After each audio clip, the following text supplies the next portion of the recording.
Bonjour à tous et bienvenue dans ce nouvel épisode des Prosmonautes. Merci d'être toujours plus nombreux à nous suivre. On est disponible donc sur toutes les plateformes, que ce soit en streaming audio sur Spotify, Apple Podcasts, Deezer et bien d'autres, mais aussi en vidéo maintenant sur YouTube. C'est peut-être sur cette plateforme que vous nous regardez aujourd'hui.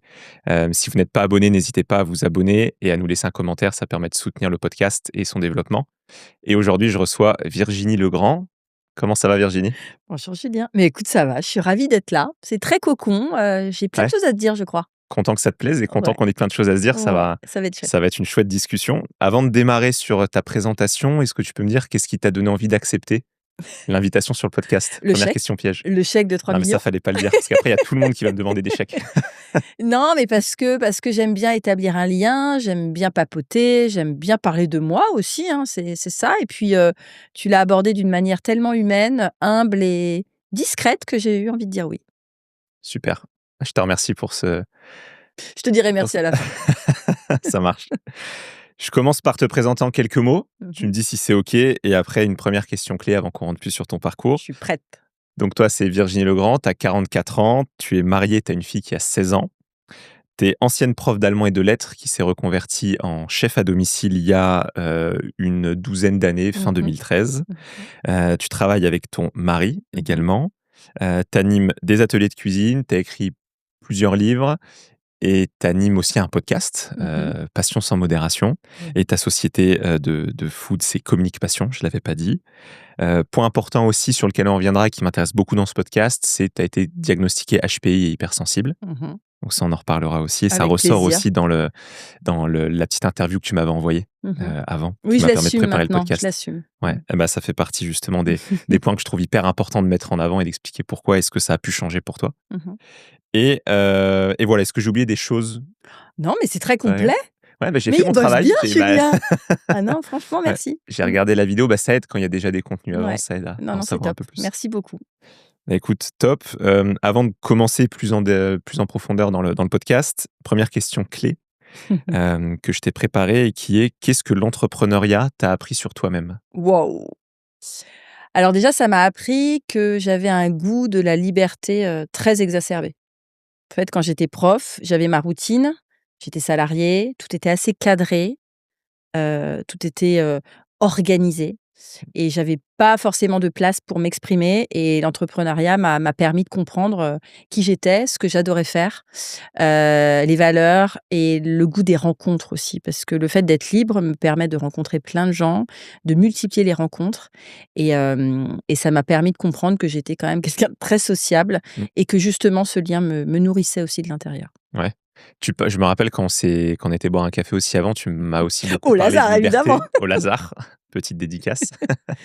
Tu m'as aussi beaucoup parlé de liberté, c'est un mot qui revient aussi beaucoup dans Ouais, c'est l'interview vrai, que tu as mis sur, YouTube. c'est vrai. Est-ce que c'est ce besoin de liberté aussi qui explique ta reconversion et ce côté très cadré, très organisé de l'enseignement? Finalement, c'est là où tu t'es senti un peu à l'étroit? Ouais, complètement. Alors en fait, c'est au moment où j'ai décidé de monter ma boîte que j'ai compris ce qui me manquait quand j'étais prof. Mais quand j'étais prof, je m'en rendais pas forcément compte. Parce que tu sais, tu es dans le flow. Moi, j'étais rythmée aussi par les programmes scolaires. Donc tu vois, tout était vraiment très, ça roulait quoi, ça roulait puis j'adorais ça. J'adorais transmettre, j'adorais les gamins, j'adorais mon équipe. Ça avait du sens.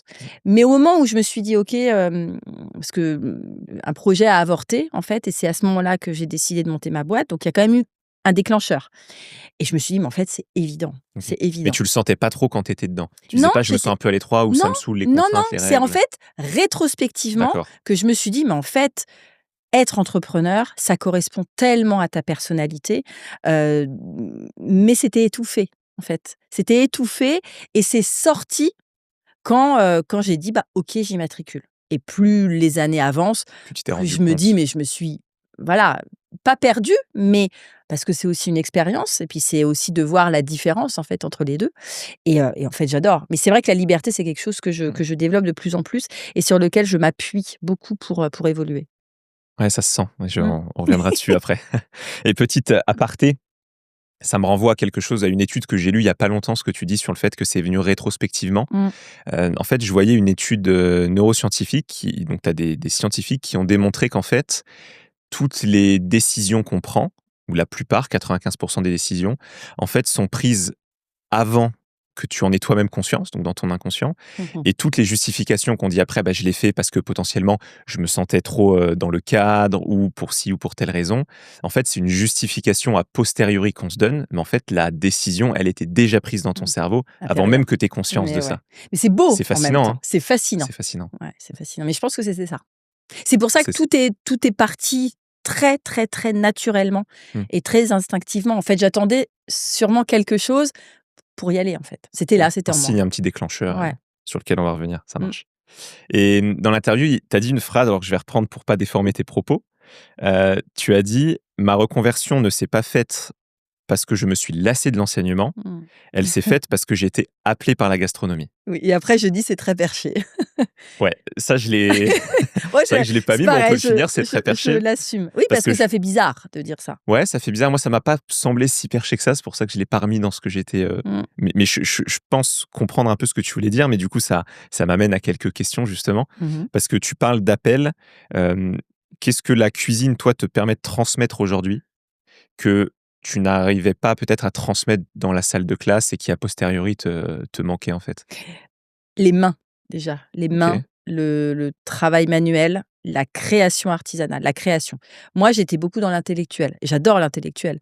Les lettres, les langues, tu vois, l'académisme, les livres, tout ça, c'est très intellectuel, c'est le cerveau et en fait, je pense qu'il me manquait quelque chose de transformation. Ce que j'adore, c'est vraiment de prendre un aliment et d'en créer une recette, tout simplement parce que je le dis souvent, sans les producteurs, sans les artisans, sans les agriculteurs, les chefs, ils sont rien, ils peuvent rien faire. Et en fait, ce que j'adorais moi, j'ai jamais été une artiste au sens, je sais pas faire, de la couture, je sais pas, dessiner, je fais pas de peinture et je me suis découverte étant artiste, parce qu'on me l'a dit, l'art culinaire, de créer, en fait et la créativité, plus que la création, c'est la liberté, en fait. C'est de transformer j'ai lu une citation qui disait que la créativité, c'était transformer le banal en merveilleux ou le merveilleux en banal. Mais en tout cas, tu vois, il y a un pont qui se crée entre ton émotion, ta subjectivité et à la fin ce qu'il y a dans l'assiette. Et ça me manquait parce qu'en fait, j'étais un passeur avec les lettres, mais je mettais pas de moi. Là, je mets d'accord. clairement de moi. Parce que tu suivais un programme qui t'était donné Bien sûr. et toi, ce qui te manquait, c'est cette liberté de Oui, pouvoir parce que quand je adapter. parle de Victor Hugo, je raconte sa Ouais. biographie, quand je parle, de Goethe, je raconte sa biographie, j'analyse un peu avec les gamins, mais finalement, c'est pas moi. Tu transmets, mais tu crées pas quelque Exactement. chose que tu transmets Ouais, ensuite. là, c'est Virginie qui cuisine.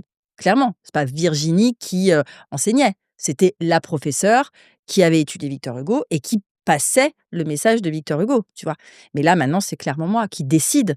J'ai un pouvoir de décision énorme. J'ai une indépendance, en fait, que je n'avais D'accord. pas avant. Ça t'a permis de te reconnecter aussi, plus à toi-même, plus Pas profondément? me reconnecter, Ouais, me te connecter. connecter. Mmh Parce que et me tu sens que tu connaître, étais pas si connecté finalement, bien a sûr, posteriori. je ne l'étais pas du tout. Ouais. Mmh. Comme tu dis, tu étais dans le flow et Ouais puis, et ça je te se dis, je déclope le faisais beaucoup, vraiment hein. avec plaisir et quand je dis, je me suis pas lassée, c'est souvent les reconversions, c'est lié à un burn-out, tu vois? Où ils Mmh. disent: «Ah là, j'aime pas mon patron, j'aime pas ma structure, j'aime pas mes coéquipiers, mes collaborateurs, il faut que ça change, il faut que je respire». Je me sentais pas étouffée, tu vois? Mais c'est un moment, je me suis dit: «Bah, en fait, non, ma vie, j'ai envie de la construire autrement». D'accord. Et c'est pour ça que j'ai décidé d'utiliser cette passion de la gastronomie pour en faire mon métier, de la professionnaliser. Et si tu devais, décrire cet appel-là de la gastronomie, comme un goût, comme une saveur, tu dirais que c'était quoi? Oh là là là là! Pour faire le parallèle avec la food? Bah, en fait, c'est comme quelque chose qui est pétillant, qui arrive sur tes papilles, où tu t'y attends pas. En fait, moi, ce qui me fascine, c'est que c'était inattendu. C'était en même temps attendu, mais très inattendu et là, c'est tu sais, quand tu croques dans un chocolat et qu'il y a, une saveur que tu attendais pas, mais tu es addict, en fait et c'est comme si j'avais ouvert la boîte de Pandore en me disant: «OK, j'y vais». Alors la boîte de Pandore en général, c'est des choses qui sont négatives, mais je suis allée vers l'inconnu et en fait, je m'en délecte. Je m'en délecte en Mmh. permanence de cet Encore inconnu. maintenant? Ouais. Ah oui! Parce que tout est à construire, tout est à faire. J'ai jalonné pas mal de choses, j'ai balisé beaucoup de choses et j'en suis très fière, mais heureusement que, il y a encore un chemin énorme qui m'attend, qui m'appelle. Il y a plein de choses qui m'appellent encore. Ouais. Mmh. Pas forcément que sur la food? Pas forcément que sur la food. Mystère. Et du coup, J'ai pas pour encore conscientisé, hein. Là, j'ai ouais, un peu verbalisé, mais ouais, bon, c'est à l'intuition pour ouais, l'instant, c'est à ouais. l'intuition. OK. Ouais. Et pour boucler justement sur cet appel-là, j'ai l'impression de ressentir dans des discussions que je peux avoir avec un certain nombre de personnes, qu'il y en a qui se sentent un peu appelés aussi par certaines passions ou certains autres rêves de grandeur ou de Mmh. projets qu'ils osent pas forcément saisir. Oh là, oser, oui. Mmh. Oser, c'est un grand mot. Mmh. Juste comme ça à la volée, est-ce que toi, tu as un petit truc comme ça qui te vient en tête où tu pourrais dire: «OK, je peux partager ça», qui peut peut-être aider certaines personnes à saisir cet appel ou avoir conscience? Est-ce que c'est un vrai appel profond? Mmh. Est-ce que c'est juste un petit Oh là truc là, passager? oh Moi, là ça là. m'arrive beaucoup ça, c'est des espèces de petites passions, mais qui durent un mois, puis en fait, ça existe plus. Et du coup, au moment où tu en prends passion et possession de cette passion, tu Ouais, te dis: «C'est la vraie» et ouais. après finalement, là, Puis pour en le fait coup, ça se délite. ouais, ça s'évite vite. Donc faire la différence entre ce qui est vraiment ancré et ce qui est superficiel, Parce que waouh! toi, la cuisine, du coup, c'est Ça, c'est vraiment dur. ancré, ça Ah bah, dure? la cuisine, alors ce qui est très drôle en fait, vraiment, c'est que la cuisine, moi, j'ai découvert cette passion de la cuisine à 20 ans. Mmh. Alors je réponds peut-être à une autre question du coup. Mais vas-y, c'est OK. la naturalité de Mais la discussion. parce que je me suis mis en couple et que je me disais: «Bah, voilà, c'était sympa aussi de cuisiner, pour faire plaisir à mon ami». Mais avant, j'étais nulle, j'aimais pas cuisiner. Je me souviens que j'avais une copine, on sortait du collège, du lycée, je faisais cramer, les beefsteaks, les patates sautées, enfin, c'était cramé, j'aimais pas ça, tu vois? Mmh. Je me suis découverte ça pour l'autre. Donc tu vois, c'est drôle, ça je Toujours l'ai dans le jamais dit. partage. À chaque interview, je dis d'autres choses. Je découvre l'amour que j'ai pour la cuisine parce que j'aime quelqu'un, parce que j'aime les gens. Et comme voilà, c'est le père de ma fille, je l'aimais, donc du coup, bah, je voulais lui faire plaisir. Et donc j'ai commencé à comprendre que la cuisine, c'était un acte d'amour. Et j'ai commencé à me prendre au jeu de la Mmh. créativité, d'acheter des produits, de créer des recettes, d'expérimenter. Très vite, je me suis mise sur des trucs à part. Voilà, j'ai voulu, voilà, avoir des choses un peu audacieuses, je voulais pas suivre des recettes. Déjà, j'étais très rebelle. Et puis au fur et à mesure, je recevais beaucoup et vraiment ça m'animait. Mais je voulais pas en faire mon métier parce qu'on reviendra sur tout là-dessus, mais les gens autour: «Bon, qu'est-ce que tu vas aller en faire ton métier?» Voilà. Reste, voilà, garde ça, comme loisir. Mmh. Ça te permet de te vider la Ouais. tête, quand tu en as marre des élèves, tu vois? C'est tous les préjugés ou ouais, toutes les grandes phrases comme ça qui étaient dites et qui sont pas forcément très Alors là, pour le encourageantes. coup, C'est un milieu, encore un petit peu moins peut-être maintenant, mais encore très masculin? ah Ça va oui! de je sais pas, j'ai l'impression qu'à la télé, quand on regarde Top Chef, par exemple, on voit des femmes chefs aussi, donc j'ai l'impression que ça Alors, s'ouvre un peu? oui, ça s'ouvre et puis on commence à être aussi des chefs un peu masculines, c'est-à-dire des chefs avec du caractère, des chefs, où on s'impose, où on s'affirme, où on affirme aussi, notre volonté de s'émanciper, notre volonté d'avoir notre place et de prendre notre place, en fait. Parce qu'on travaille pour ça, donc il y a pas de raison de nous l'enlever. Donc oui, ça s'ouvre, c'est très moderne, on écoute de plus en plus notre sensibilité, notre féminité, tu vois? Qui donne un autre ton à la cuisine.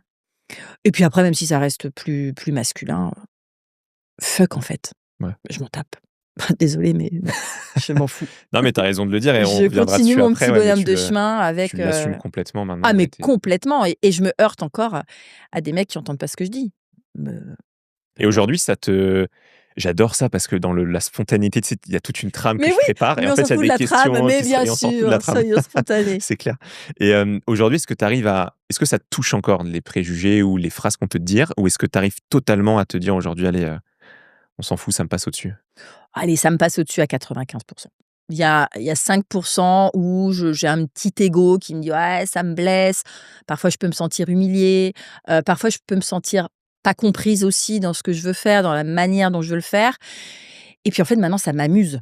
Voilà, il y a une semaine, je me suis retrouvée face à 2 mecs qui m'ont vue un peu comme une petite et je me suis amusée à leur faire la petite liste de ce que je faisais.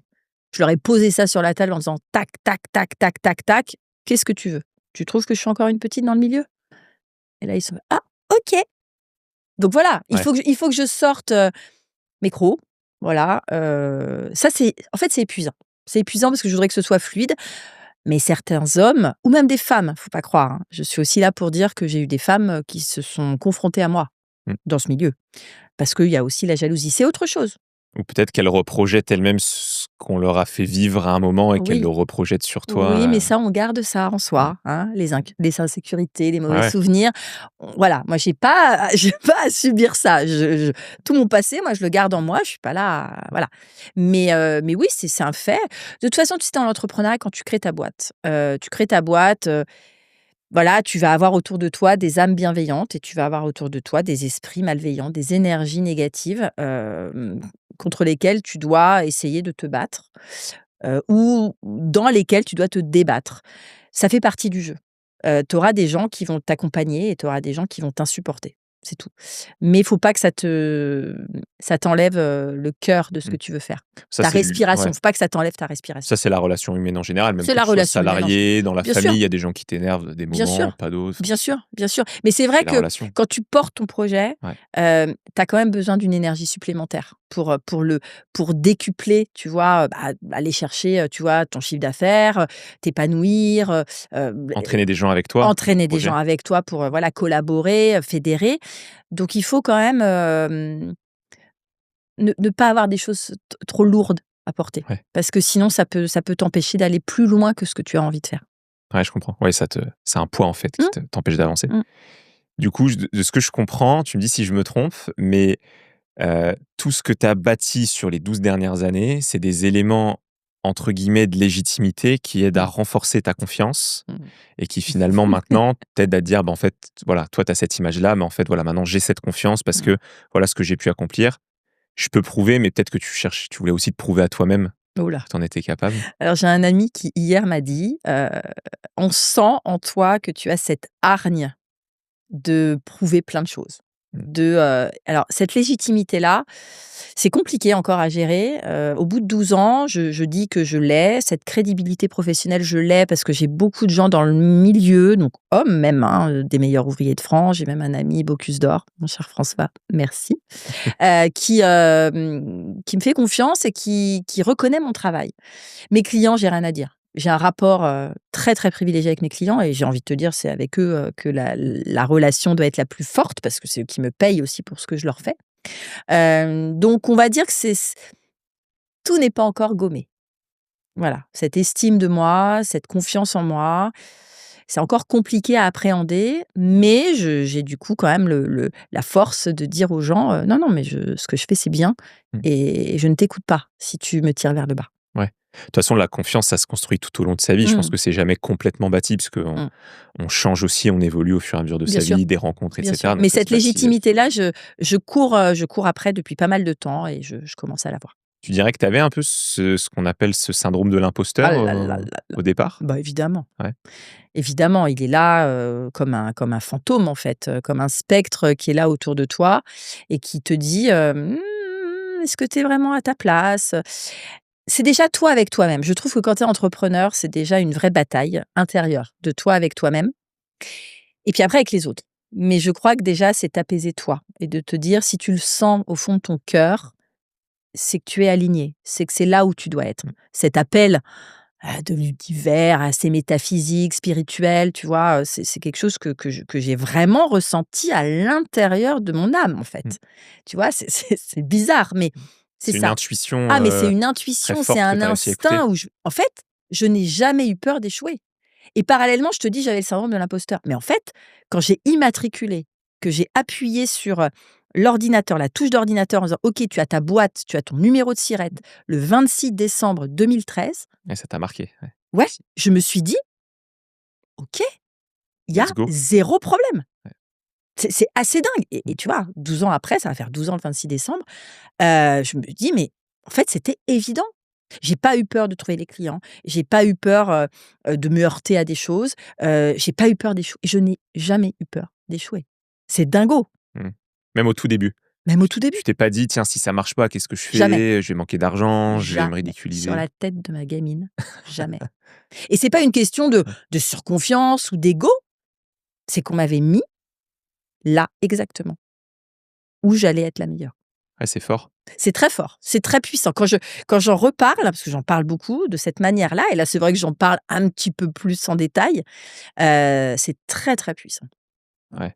Et est-ce que le fait, t'étais associé à ton mari Pas du tout tout. de suite au départ? Non, pas du tout. Non, ok. Ce que j'allais dire, est-ce que c'est le fait d'être aussi à deux qui donne plus de Non, confiance non, et ou... puis Guillaume, il est pas du tout là-dedans. Guillaume, il est beaucoup plus, terre à terre, Ouais, pragmatique dans la logistique, il m'accompagne beaucoup, mais il est pas du tout dans cet élan, d'entrepreneur, d'ambition, de vision, de projection. Pas du tout, ça c'est moi qui chapeaute tout ça et c'est ma personnalité.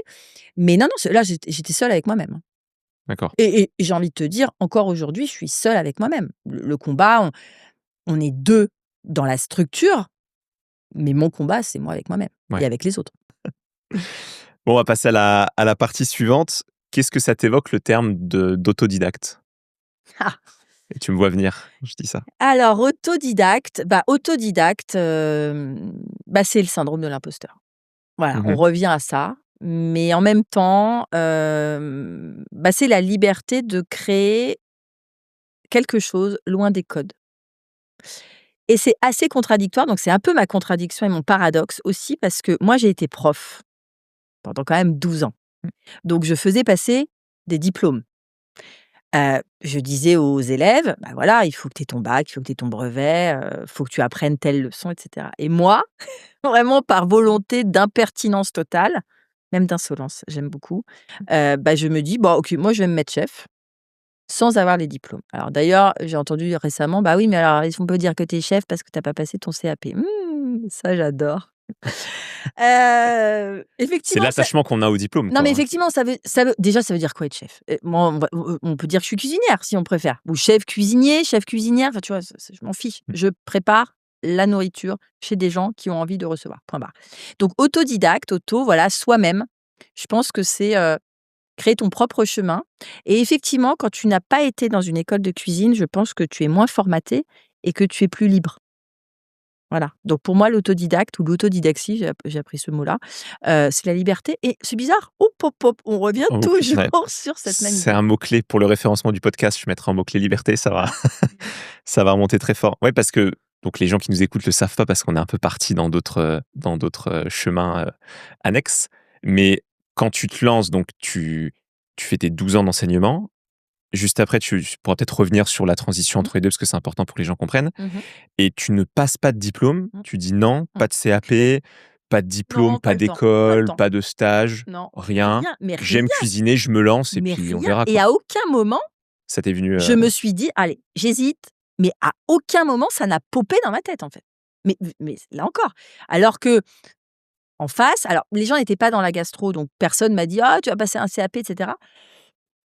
Non, tu vas faire Ferrandi? Bah, non. Tu vois, j'avais personne qui a pu m'aiguiller. Ils m'ont juste suivi dans ce délire-là, qui a été mmh, longtemps pris comme un délire, en fait. Excuse-moi. Pardon parce que et par tes proches, par ta famille, par des amis, oui, pour un délire? ça, on pourrait y revenir Ouais, si tu veux. avec plaisir. Mais en fait, j'étais impatiente. C'est ce que je dis aussi dans cette interview-là, j'étais impatiente. Je pense que je sentais tellement que c'était là où j'allais être la plus heureuse. Encore, tout est question de bonheur, enfin, tu vois, là, c'est différent, mais en tout cas, à l'intérieur de moi, je sentais que c'était quelque chose j'allais me sentir bien, me sentir vraie, tu vois? Donc, je me suis dit: «Bah, OK, j'immatricule, après j'essaye d'être» oh pardon, Bois un coup, ouais. attends, hem, Est-ce que tu peux juste oui, remettre un peu ton micro comme vers ça? moi? Ouais. Ah pardon, je reprends. Hem, C'est mieux pour le micro? Bien sûr. Non, non, mais c'est bon. Je reprends un tout petit peu avant. Top, merci. C'est vrai que quand je me suis lancée, quand je me suis immatriculée, j'aurais pu attendre, faire une année d'études, Mmh. rentrer dans une école, comme tu dis, faire des stages pour savoir ce qu'était le métier, hem, mais je n'y ai même pas pensé. Je n'y ai même pas pensé parce que j'étais impatiente de vouloir aller tout de suite sur le terrain et là encore, même pas sur le terrain des cuisines de restaurants. Je savais aussi tout de suite que c'était du domicile. Donc peut-être qu'inconsciemment, je me disais: «Bon, bah, les clients, ils vont pas être regardants, ils vont pas me dire: «Tu me montres ton diplôme?» comme aurait pu l'être un Si tu chef allais de bosser dans cuisine un ou resto. un gérant de resto qui Ouais. m'aurait dit: «OK, montre-moi ton papier». Mmh. Après je sais très bien et là-dessus je reviens de manière un peu humble, je n'ai pas un niveau technique très élevé parce que je n'ai pas appris cela à l'école. Je me suis pas après reformée là-dessus parce qu'à l'instant T, je n'ai aucun diplôme et je n'ai fait Mmh. aucune formation. Même annexe, des mentions complémentaires et cetera, des équivalences, jamais. Donc oui, j'ai des imperfections techniques, Ce qui m t'empêche pas d'avoir des clients, que les clients mais soient satisfaits mais et que on tu s'en passes des enfin, bons moments moi, je quand tu es donne chez eux. toujours l'exemple du filet de sole. Un filet de poisson, tu m'amènes un énorme filet de saumon, je ne sais pas lever un filet, mais en fait, mes clients, ils s'en fichent. Mmh. Moi, je vais chez mon poissonnier, je lui dis: «Tu me fais 3 filets de sole, 4 filets de sole», voilà et puis après je gère ma sauce, ma garniture, mon dressage et évidemment, alors en pâtisserie, je suis pas non plus très, très forte, mais voilà, ça pour le coup, j'ai appris, je me suis perfectionnée, j'ai travaillé des recettes. J'ai tout appris au fur et à mesure, de mes rencontres, de mes challenges, en poussant toujours un petit peu plus loin. Mais, mais c'est vrai que si j'allais jusqu'au bout, je suis tiraillée parce que je me suis dit: un jour, c'est dingue, je sais, j'aimerais passer le concours des MOF, les meilleurs ouvriers de OK. France. Les mecs, ils c'est les plus forts, tu vois? Moi, j'ai rien, mais je pense qu'un jour, j'essaierai de le passer et en même temps, les gens me disent: «Mais attends Virginie, tu pas de dire que tu veux être chef sans passer par la mention académique et tu veux Et en faire même le temps, top du tu veux top». Je suis encore en train de me chercher là-dessus, tu vois? Et je pense que c'est le challenge. C'est plus le ouais. challenge de dire, au De moins dire: de «Je le l'ai fait» et passer. puis une Ouais, légitimité ouais, supplémentaire. puis pas forcément l'avoir, mais en tout cas de vivre cette expérience-là. Moi, ce que je veux, c'est multiplier les expériences. C'est ça. Quand tu es entrepreneur et que tu mets balise après balise, pierre après pierre sur ton chemin, c'est après de regarder, tu vois? Quand tu te retournes. Qu'est-ce que j'ai fait? J'ai réussi, j'ai pas réussi, mais là encore, peut-être que tu me poseras la question, c'est quoi réussir en Ah, fait? tu fais les C'est questions, vrai? les Oh là réponses, là, mais je ça, peux c'est parce que partir, je c'est peux mon quitter le côté podcast. animatrice. Je suis désolée, Julien, je suis désolée. On sent que tu animes un podcast aussi. J'adore. Et oui, du coup, ça faisait partie des questions plus tard, mais allons-y tant que c'est Mmh. là. C'est quoi, du Bah coup, réussir? réussir, en fait, c'est de tu vois, je m'auto-pose la question et je sais pas. Tu sais, il y a une différence entre réussir dans la vie et réussir sa vie. Déjà, réussir pour moi, c'est pas du tout une question d'argent. Voilà, c'est pas du tout matériel, c'est pas du tout, financier. Réussir, c'est, comment tu te vois toi. Réussir, c'est, l'image que tu as de toi. L'image, que ton chemin d'entrepreneur t'a rendu, te regarder dans le miroir et dire: «Ce que j'ai fait, ce que tu as accompli». Réussir, c'est de se dire que, pour moi, c'est tu as impacté les gens, tu vois? Depuis 12 ans, j'ai impacté les gens, j'ai donné du bonheur aux gens au travers de mes prestations, ça, j'en suis immensément fière. J'impacte les gens dans leur manière, d'être entrepreneur aussi parce que je leur prodigue plein de conseils, c'était toujours mon côté un peu prof. J'impacte ce milieu-là parce que je leur montre, bah, qu'on peut réussir. En tout cas, qu'on peut monter une boîte et qu'on peut gagner sa vie dans Mmh, une boîte d'événementiel culinaire sans avoir les diplômes. Voilà, mmh. donc c'est ça pour moi, c'est impacter. D'accord, ouais. Mais ça, c'est super intéressant. J'adore cette question. Je la pose elle est tout le temps dans mes Mais oui, crânes parce que je remarque que là, c'est la le 10e épisode qu'on fait ensemble. mmh, À chaque fois, j'ai posé la question et à chaque fois, c'est pratiquement des réponses différentes mais bien sûr, qui sont très personnelles. Autant bien des sûr, fois, c'est très financier, autant des bien fois, sûr, c'est un peu des 2, bien sûr. familial, personnel. C'est hyper intéressant de voir que tu as pas une définition du succès. Réussir, c'est pas avoir 1 million sur son compte. Non, Réussir, c'est plein d'autres choses, en bien fait sûr, et c'est bien pour les gens qui nous mais écoutent de c'est très l'entendre. subjectif parce qu'en Ouais, c'est ça, fait, ouais. l'entrepreneuriat, c'est subjectif. C'est ton identité, c'est ton propre parcours. Oui, tu vas aller t'entourer de gens qui vont te donner des conseils, tu vas t'inspirer par des gens. Mais moi qui fais aussi beaucoup, tu vois, de conférences où on me fait venir sur des réseaux et cetera pour parler de mon parcours, je leur dis: «Mais moi, je vous parle de moi». Mais parce que j'ai mon passif aussi qui fait que je suis comme ça aujourd'hui. Mais après, personne ne sera comme moi. Tu vois? Tu Mmh. tu tu n'as pas mis mes chaussures, donc tu ne sais pas qui je suis et puis, bah, donc après toi, tu vas avoir tes propres références, tes propres envies, tes propres aspirations, tes propres soutiens qui font que tu auras une autre voie, même si c'est pour ça que j'ai la concurrence pour moi, c'est pas important. Les gens me disent: «Ah bah, oui, mais tu as pas peur?» Ça me fait parfois, je fais venir dans mon podcast des chefs qui sont aussi chefs à domicile. «Oh, mais attends, c'est Tu fais de la dangereux!» promo pour la Mais concurrence. c'est dangereux de quoi, en fait? Moi, ça fait 12 ans, j'ai mon petit nom, j'ai mes clients, j'ai mon carnet de commandes qui est plein. À partir de là, au contraire, j'ai envie de les pousser. C'est souvent des débuts, en plus, Mmh. donc on n'a pas le même récit. Mais c'est que surtout, en fait, il ne fera jamais la même chose que moi. Ouais. Donc j'ai pas peur de ça. Là aussi, tu vois, je n'ai jamais eu peur de la concurrence. Mmh. Jamais.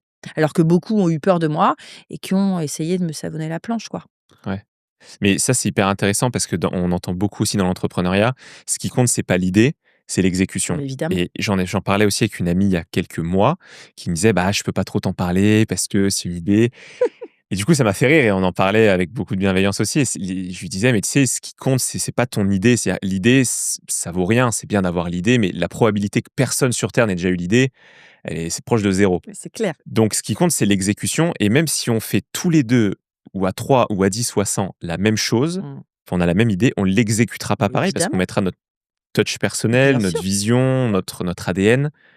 Donc en fait, il faut parler de son idée mais aussi évidemment. et après c'est ton exécution personnelle qui fait la différence, quoi. Évidemment, de toute façon, d'être enfermé dans ton individualité Mmh. en disant, voilà, mais même l'ego, parce que l'ego, c'est quelque chose qui quand même qui peut freiner, qui peut paralyser aussi une expansion, une avancée et puis le collectif. Voilà, le collectif, je trouve que c'est hyper important. Donc moi, ce ne sont pas des concurrents, ce sont des confrères, des consoeurs, des pairs, Mmh. vers lesquels je peux aussi aller pour prendre d'autres idées, tu vois? Moi, j'adore aller dans les restaurants, parce que je prends aussi des idées de créativité. Je suis très curieuse, je me dis: «Ah ouais, il a associé ça à ça». Même si je fais la même recette, beh, ce sera pas la même recette. Parce que j'aurai pas la même huile, j'aurai pas le même beurre, j'aurai pas la même tomate, j'aurai pas la même épice, Peut-être pas les mêmes proportions, les pas mêmes la même façon de proportions, presser. tu vois, le même équilibre, le même geste, le même outil. Donc non, ce ne sera jamais la même recette. Moi, j'ai fait 2 livres, les gens m'ont dit: «Faut pas que tu mettes tes recettes sur internet». Mais en fait, les gens qui prennent mon livre, bah, ils vont pas faire la même chose que moi. Mmh. Donc ce danger-là, faut l'oublier. Mmh. Ce Ouais, je suis risque-là, cette pollution mentale, faut l'oublier. Garder vraiment l'énergie pour avancer et pour construire, en fait. C'est ça le plus important. mmh. Tu de l'ego toi ou pas? Je pense que c'est Alors, important, que ça peut être bien sûr, l'ego, positif. c'est l'amour-propre. Pour moi, c'est l'amour-propre, donc c'est ne pas supporter qu'on parle mal de moi. Mmh. Bien sûr, d'avoir de l'ego, d'être en représentation. Moi, je suis en représentation. Voilà, en permanence. C'est ça que j'adore, au travers voilà, c'est pour ça que je suis beaucoup sur les réseaux. Mon métier fait que je suis en représentation. Je suis pas cachée dans une cuisine. Je suis en représentation chez les gens. Souvent, les cuisines sont ouvertes ou alors même quand la cuisine est fermée, ils viennent me voir en cuisine. Ils cuisinent avec moi, ils me posent des questions et cetera et j'aime bien faire le show. C'est ma personnalité aussi. Ça, je suis Mmh. à l'aise parce que quand j'étais prof, je parlais devant 30 personnes et ça me faisait pas peur. L'ego pour moi, l'égoïsme même, tu as un ego sain, un égoïsme sain et un égoïsme malsain. Si l'ego, c'est de vouloir écraser l'autre, ça, c'est dégueulasse. Ça, j'aime pas. Mais l'ego de dire: «Bah, oui, j'existe, en fait». L'ego, c'est soi-même, tu vois? Oui, j'existe. J'ai envie qu'on me respecte.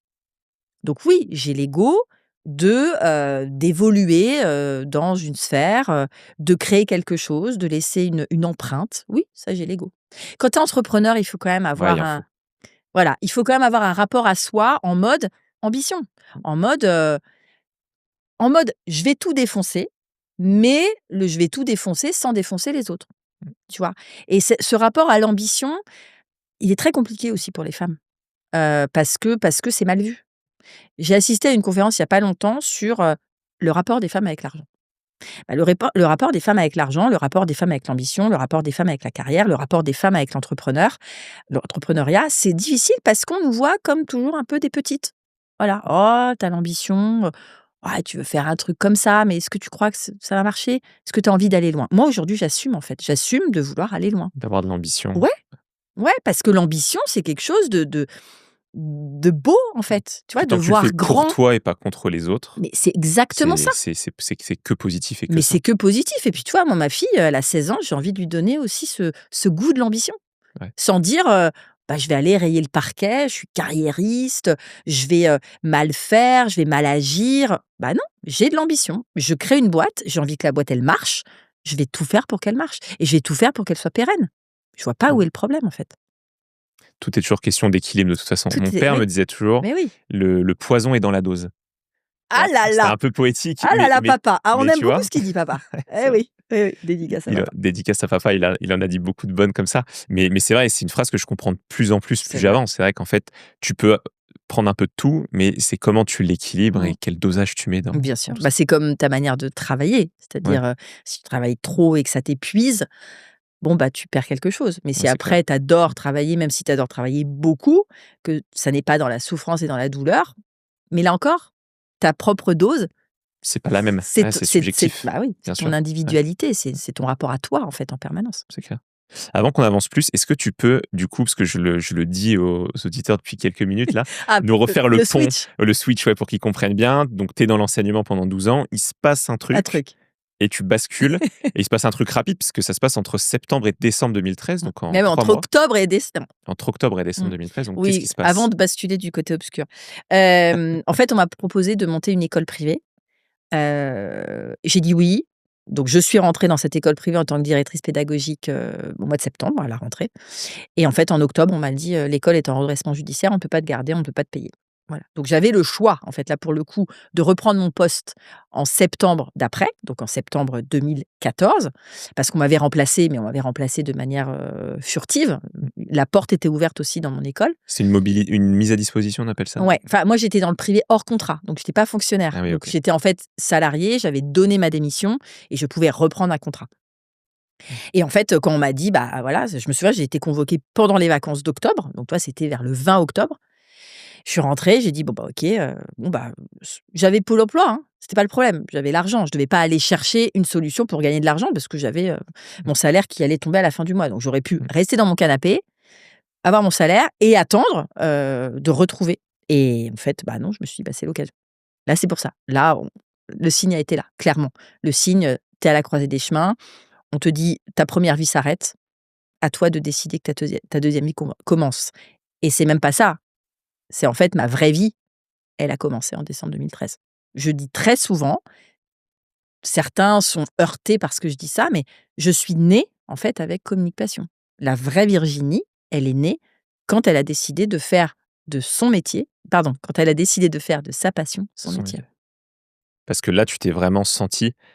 Ouais, c'est assez, ça doit être marrant. Je sais pas si moi je l'ai déjà ressenti, mais de se sentir tellement connecté ou aligné avec toi, qu'en fait tout paraît fluide, tout paraît une évidence et tu dis: «Bah, en fait, c'est ça ma vie, quoi. Mmh. C'est ça la vie». Et c'est pour ça que j'ai pas hésité, en fait. Il y a plein de gens qui disent: «Oui, il y a une question de timing, il faut que j'attende avant de me lancer. Quelle est la stratégie que tu as mis en place?» Mais rien, en fait. Là, on était, voilà, 20 octobre, j'ai dû réfléchir un peu. Début novembre, je me suis dit: «OK». J'ai regardé deux trois trucs, j'ai été à deux trois salons d'entrepreneurs pour voir un peu parce qu'il me fallait un peu de fonds. Ouais. Donc j'ai été voir des microcrédits, des trucs comme ça. Puis après, voilà, un soir, je me suis dit: «OK, je vais sur le site auto-entrepreneur» et puis, j'ai appuyé et j'ai eu le truc. Et j'ai pas attendu. Je voulais pas attendre. Je ne pensais même pas à attendre, en fait. C'était D'accord. tracé. Ouais. Ouais, c'est dingue cette, ça et du coup, t'as pas eu trop de croyances limitantes sur le moment? Est-ce que tu as eu quand même un moment où tu t'es dit: «OK, je le fais, mais c'est un peu vertigineux» ou «Qu'est-ce qu'on va penser de moi? Est-ce que je vais perdre peut-être un statut?» J'en parlais sur l'épisode précédent avec Amandine qui, elle, était avocate et donc on a parlé de cette question du statut social en Mmh. disant, bah, quand tu as une profession, même enseignant et Mmh. cetera, tu as un certain statut que tu peux perdre. En fait, est-ce que toi, tu as eu ça Mais ou je tu t'es n'ai recréé le mais tien? Julien, je n'ai Mmh. jamais pensé à ça. Ouais. Jamais. Là, tu vois, ça va faire 12 ans. Mmh. Je reviens en arrière, je me souviens juste effectivement que mes parents ont eu très peur, que certaines amies, pseudo-amies m'ont dit: «Bah, ça marchera pas». Voilà, parce que moi j'étais dans l'élan, j'avais Mmh. commencé à faire mes petites cartes de visite. Alors oui, c'était bancal, hein, je veux dire, Mmh. je faisais des photos, des trucs. Quand je vois les trucs sur Facebook, là, je me dis: «Oh mon Dieu, Mais ça fait partie l'enfer». du parcours Mais ça et fait c'est ça qui partie est du cool parcours aussi, et quoi. de C'est que tu vois la l'évolution. progression. Voilà, Ouais, la c'est ça. Ça, progression, c'est voilà, c'est super. ça. D'ailleurs, j'ai vu la dernière fois une citation pareille qui disait, «Faut pas rechercher la perfection, faut rechercher la progression» Ouais, et c'est très vrai 100%. ça, c'est très, très vrai. Hem, mais non, en fait, non, je je savais. Je savais. Je savais que c'était ça. Je l'avais au fond de moi depuis très longtemps et je me suis dit: «Bah, ouais, le «on», alors on sait pas ce que Mmh. c'est que «on», hein, mais on me donne l'occasion aujourd'hui de le faire. Bah, Après c'est la vraie difficulté, ça a été, et là j'en ai eu conscience quand même, d'aller chercher les clients. C'est pour ça que je suis allée taper à la porte d'une d'agence de référencement de chefs à domicile pour qu'ils me fassent rentrer dans leur agence et que là parce que là, pour le coup, j'avais quand même conscience que c'était vertigineux d'aller chercher les clients. ouais. Parce que pas de Personne te diplôme, connaît, une ancienne prof, c'est qui elle, quoi? Voilà. Et puis voilà, pendant 2 ans, j'ai bossé avec eux et ça m'a permis, là, de me mmh, sentir, bien à l'aise et de confirmer que c'était vraiment ce que je voulais faire. Et puis après, j'ai volé de mes mmh, propres ailes, tu vois? Donc mmh. je suis pas restée avec eux tellement longtemps, mais ça m'a permis de d'appréhender le métier. Voilà, ça j'avais conscience mais c'était quand même, j'étais déjà dans le bain, tu vois, Ouais. je gagnais ma vie, j'avais quand même ce rapport au client qui devait être exigeant, tu vois, donc tout de suite tout de suite j'ai eu les contraintes, tu vois, sans me dire, bah voilà, je me cache derrière un peu un diplôme pendant une année à faire un CAP. Et après, je le dis aussi dans cette interview, peut-être que j'avais peur aussi d'échouer. Peut-être que j'avais peur de ne pas l'avoir ce CAP. Peut-être que j'avais peur de me heurter, à Ferrandi, avec des mecs, qui sont, moi j'avais 32 ans, tu vois? Donc je voulais Ouais. peut-être pas retourner à l'école, en me disant: «Je vais être avec des gamins de 15-16 ans qui vont être plus doués que moi et je vais me retrouver comme une grosse naze, en fait». Ça, j'en ai eu conscience. D'être mise face à ta propre, avec beaucoup de guillemets, «incompétence», enfin parce que tu es pas encore compétente professionnellement. Voilà. Donc j'ai Ouais. j'ai j'ai éludé. J'ai dit: «Allez hop, on y va». Tu avais peur peut-être inconsciemment que ça te brise ton élan aussi? Ou ton rêve de dire: «Je vais le faire, j'ai l'ambition, je vois Exa que le positif, je suis parti, exactement. je veux pas risquer de casser ça»? Exactement, exactement, parce que ça aurait peut-être été le cas et là, j'aurais été tiraillée, tu vois, entre, bah, je le fais pas. Alors cet échec-là, je l'ai eu parce que j'ai passé 2 fois de suite le CAPES et la greg Mmh. que je n'ai pas eu. Donc ma vie, en fait, c'est ça. J'ai été prof pendant 12 ans sans avoir les diplômes et là, je suis chef sans avoir les diplômes. Et les 2, je le fais très bien. J'ai été prof. En fait, j'étais très en contradiction aussi avec le système parce que je me disais: «J'ai pas eu le CAPES, j'ai pas eu la greg, hem, ma dissertation était mauvaise». Voilà, Mmh. clairement, tu vois? Les maintenant les profs, ils pa alors je sais plus comment c'est aujourd'hui, mais c'est tu devais faire une belle dissertation en lettres, en allemand et cetera. Bon et ça me frustrait parce que je me disais: «Mais je sais que j'ai la fibre pédagogique. Je sais que je vais créer un lien avec mes gamins où je vais pouvoir les élever au sens propre du terme, les instruire». Alors oui, il y a les compétences qu'il faut connaître. Puis finalement, tu vois, j'ai beaucoup travaillé, j'ai travaillé sur les manuels, j'arrivais à appréhender les programmes, je préparais mes séquences, je faisais des belles matrices pédagogiques, tu vois? Et les gamins bossaient hyper bien avec moi. Pourtant, je n'ai ni le CAPES ni la greg. Et là, je n'ai pas le CAP et je sais que mes clients adorent ce que je fais. Donc en fait, les 2, c'est assez similaire, en fait. Ouais, c'est marrant parce qu'on a alors c'est pas que, français, que francophone, mais aussi en partie. On accorde, mais aussi dans plein d'autres pays, dans plein d'autres cultures, on accorde quand même beaucoup d'importance au diplôme parce que c'est une forme de reconnaissance que la société te donne en disant: «OK, une institution plus grande valide que tu as bien ces compétences-là». C'est assez limitant parce qu'en fait, tu peux avoir très bien ces compétences sans avoir les diplômes comme toi ou alors le diplôme, ça évalue à un instant T, mais tu peux te foirer, Bien un sûr, jour parce que tu es un peu malade, tu es pas dans le bien truc, tu es pas sûr. inspiré. Mmh, On n'est pas des robots. mmh, Et ça fait pas de toi quelqu'un mmh. d'incompétent ou de mauvais. Donc c'est intéressant que du coup, même quand tu aies voulu passer ces diplômes, ça ait pas fonctionné et que Mmh. tu aies eu ces «revanches-là» entre guillemets Ouais, ces sur les revanches-là, diplômes. ouais, je le prends assez comme J'aime pas ça, trop les le terme, mais bon, c'est vrai ouais, que c'est mais ça. c'est très intéressant parce que du coup, je me dis finalement, j'ai le même parcours, tu vois? Et Mmh. et avec le même ressenti. Quand j'ai vraiment les 2 fois où j'ai échoué, je me suis dit: «Mais c'est injuste parce que je vais me priver et finalement, de manière peut-être arrogante, je vais priver les enfants de moi». Parce que je savais que j'allais et vraiment que j'allais les aider à donner le meilleur d'eux-mêmes et c'est vrai que pendant 11 ans et demi, j'ai eu un rapport avec les enfants qui était vraiment un rapport, hyper, maternel et j'ai encore des contacts avec eux, Ouais. tu vois? Et ils me voient et c'est drôle parce que pour l'anecdote, c'est un truc de malade, j'ai un de mes anciens élèves que j'ai recontacté là, il y a 3 semaines, qui est en fait un studio food, qui est réalisateur, qui fait des vidéos dans la food. Et je Incroyable. l'ai contacté et je lui ai dit: «Mais Queenie», je lui ai «Mais il faut qu'on se voit parce que ça se trouve on va bosser ensemble» et j'étais sa prof de français. Ah, c'est C'est incroyable. trop Ouais, beau, ouais. c'est trop beau Le monde et est petit. je sais que les gamins m'adoraient, j'adorais, être avec eux, je leur vraiment j'étais derrière eux, j'étais une Mmh. bonne prof, tu vois? Et je sais que les gens qui parlent de moi savaient que j'étais une bonne prof. Enfin comme quoi ça veut pas tout dire, mais c'est vrai que derrière, je trouve que le parallèle il est assez dingue, quoi. Mmh. Et après, C'est tu clair. vois, c'est tout l'équilibre aussi entre, bah, les fameux, hein, savoir, savoir-faire et savoir-être. Ouais. Et je pense que le savoir-être, il prend une belle place aussi dans dans dans une, C'est presque un dans super une pouvoir quoi, aventure. finalement, Ouais, savoir-être. ouais, Quand tu l'as bien développé et tout ça. Et ni super pouvoir, ouais. j'adore. Mais en fait, j'aime bien ce terme. Alors, c'est vrai que c'est pas des super pouvoirs, mais j'aime bien. J'ai beaucoup baigné dans tout ce qui est super-héros, etc. Et Mmh. on n'a pas de super pouvoir. Je peux pas bouger le verre, mais d'avoir ces petits super Mmh. pouvoirs comme ça, je trouve ça un Bien peu sûr, cool.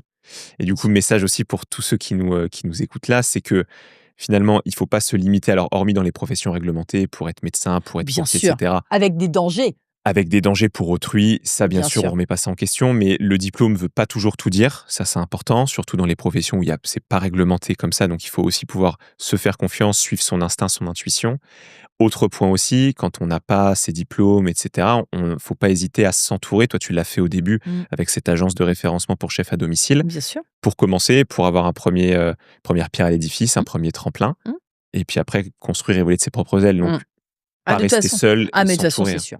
Ça, tu prends énormément des autres. Voilà, c'est hyper important en fonction de là où ils en sont, parce que ça, c'est pareil, les gens qui restent cachés chez eux, n'évolueront jamais. Enfin, c'est assez brutal de dire ça, mais quand tu veux monter une boîte, ou en tout cas, tu veux monter une boîte et qu'elle se développe, à la hauteur de tes ambitions et de tes aspirations les plus profondes, voilà, il faut que tu sois avec l'autre. Mmh. Voilà, Ouais, le puis co le co, il est hyper important. l'être humain se nourrit beaucoup intellectuellement, se développe aussi, au Bien sûr, contact des autres, hein. bien sûr. Encore plus peut-être dans la food, dans les métiers artistiques, Mmh. créatifs, où ça te nourrit aussi ton Évidemment, inspiration et ta évidemment. création, Mmh. ta créativité, Complètement. pardon. Mmh. Ça vient d'où pour toi toutes ces croyances limitantes qu'on peut avoir? Même si tu en as pas forcément eu, mais je pense qu'on parlait un peu du syndrome de l'imposteur, Ah on en oui, a oui, tous oui. un petit peu quand même à un moment. Oui, oui. Ça vient d'où? Comment on les dépasse? Est-ce qu'il faut toutes les dépasser aussi? Ça, c'est important parce qu'il y a des fois des croyances limitantes qui peuvent être bonnes aussi, de faire poser certaines questions avant d'agir. Mmh. C'est quoi ta vision là-dessus, toi, de ces croyances limitantes? Alors, les croyances limitantes, c'est vrai que je ne les ai pas eues au moment où j'ai voulu me lancer, mais Mmh. après, au fur et à mesure de mon chemin, oui, il y en a qui m'ont été mises dans la tête aussi. Je pense que c'est beaucoup la société, beaucoup l'entourage. Voilà, les croyances limitantes, déjà, c'est oui, la peur, de pas être à la hauteur, la peur, d'échouer, la peur de faire mal aux autres aussi et moi, ma pire croyance limitante, c'est la culpabilité. Voilà. Je le dis aussi très souvent de manière, Mmh. assez, naturelle et authentique, la culpabilité, donc se sentir coupable, de penser qu'à soi. Parce que quand tu crées aussi une boîte, pour moi, c'est un bébé. Heu et bah, la culpabilité de pas autant s'occuper de son enfant. Quand tu es maman, c'est aussi compliqué, tu vois? La culpabilité de travailler trop, la culpabilité d'être obsédée par ma boîte, quoi. Donc les croyances limitantes après, c'est de se heurter, au jugement des uns des autres, le jugement. Tu parlais de poison, Mmh. mais le jugement. Voilà, d'aller juger. Alors, être jugé, c'est bon. La critique, elle peut être bienveillante. Voilà, bah, c'était trop salé, pas assez salé. Ah bah tiens, tu pourrais mettre telle herbe là-dedans, tu pourrais utiliser telle assiette, tu pourrais faire voilà. Ça peut être constructif. Il y a des injonctions qui sont bienveillantes, Mmh. tu vois? Mais quand c'est, te défoncer pour te défoncer ou en tout cas te tirer vers le bas, après c'est une question de force de caractère aussi et beaucoup de travail sur soi. Voilà. L'introspection, le dev perso, les psychothérapies t'aident aussi à comprendre qui tu es, quels sont, tes démons intérieurs, tes traumas même, d'aller les chercher, d'aller les confronter et de dire, ouais OK, de sentir un peu une puissance, tu vois? Quand tu es dirigeant, il faut que tu aies la tête sur les épaules et donc il faut essayer de pas se laisser déstabiliser. Mais c'est difficile, mais donc voilà, je disais tout à l'heure, les jalousies, les insécurités des autres que tu portes, ça, tout ça, j'en parle depuis 4 5 ans, parce que ça fait 4 5 ans que je bosse là-dessus. Mais avant le covid, par exemple, j'étais plus en mode, voilà, je me prends les coups et je pleure Mmh. et je réfléchis pas trop et je me dis: «Bah, ouais, c'est toi qui es pas terrible. Bah, oui, pourquoi tu avances pas? Pourquoi tu fais ci?» et puis tu restes englué, en fait, englué dans des choses. Quand tu veux te Mmh. libérer, cette liberté, Mmh. cette liberté intérieure, cette sécurité intérieure, cette paix intérieure, il faut que tu la développes, au centuple pour Ouais. justement déployer ton potentiel et être bien dans ce que tu fais. Ça, on va en parler justement de cette partie, introspection, travail sur soi, psychothérapie et autres. Juste avant, il y a quand même un fil conducteur, moi, qui m'a marqué aussi dans ton parcours. C'est que tu as commencé par l'enseignement, donc tu transmets au sens propre, donner des cours. tu bascules dans la cuisine où là, c'est une autre forme de transmission. C'est tu crées, tu transformes un aliment et tu partages, tu nous diras quoi d'ailleurs, peut-être des sensations, des émotions. Mais tu n'as pas pu t'empêcher de revenir à tes premiers amours parce que tu as aussi développé des ateliers de cuisine, je crois Ouais, que j'ai vu. ouais. Et donc là, on retombe Mmh. dans la vraie transmission. Ouais. Du coup, ça amène à 2 choses que je voulais voir avec toi. C'est, qu'est-ce que tu cherches à transmettre en plus? Qu'est-ce que tu transmets en plus avec ta cuisine, que tu pouvais le faire avant? Et comment le fait de reboucler sur tes premiers amours ton amour complet de la transmission et du partage, t'a permis de designer, en fait, un format qui te convient mieux, donc qui allie à la fois la transmission, mais pas de l'allemand ou des lettres, mais là, de la cuisine, Mmh. qui allie ta passion avec ta transmission? Mmh. Très intéressant. Effectivement, tout ce qui est pédagogie, la pédagogie, c'est amener l'autre sur un chemin. Donc sur le chemin, voilà, des lettres, de la connaissance intellectuelle et en fait, cette connaissance intellectuelle permet une émancipation intellectuelle. On sait très bien que, plus tu es cultivé, plus tu es capable d'avoir ton esprit critique et là encore, on est sur une certaine liberté. Les ateliers de cuisine que je fais, je mets immensément ma personnalité dedans et je veux en fait, c'est même pas des ateliers de cuisine, c'est des ateliers de créativité culinaire. C'est-à-dire que moi, ça m'intéresse pas de leur apprendre à faire des macarons, tu vois? Ou de leur apprendre à, lever un filet de sole, que je ne sais pas faire d'ailleurs. Non, par contre, je leur apprends que dans la cuisine, on peut être libre. Donc oui, je vais leur faire, un pesto. Voilà, on va faire, des pâtes au pesto. Bah, dans le pesto, d'habitude, tu mets du basilic, tu mets de l'ail, des pignons et de l'huile d'olive. Bah, là, je vais leur dire: «Bah, non, on va faire un pesto de coriandre et on va faire un pesto de coriandre à la pistache». Parce qu'on n'est pas obligé de mettre des pignons, mettez de la pistache, mettez des cacahuètes, mettez des noix de cajou, mettez des amandes, puis on n'est pas obligé de mettre du basilic, mettez des herbes, donc un pesto d'estragon, un pesto de coriandre, un pesto de Mmh. menthe. Et en fait, la crème brûlée, je leur apprends à faire une crème brûlée, mais en version salée. Donc, en fait, le fil conducteur, c'est vraiment la liberté et de leur expliquer que d'une, bah, tout le monde peut cuisiner.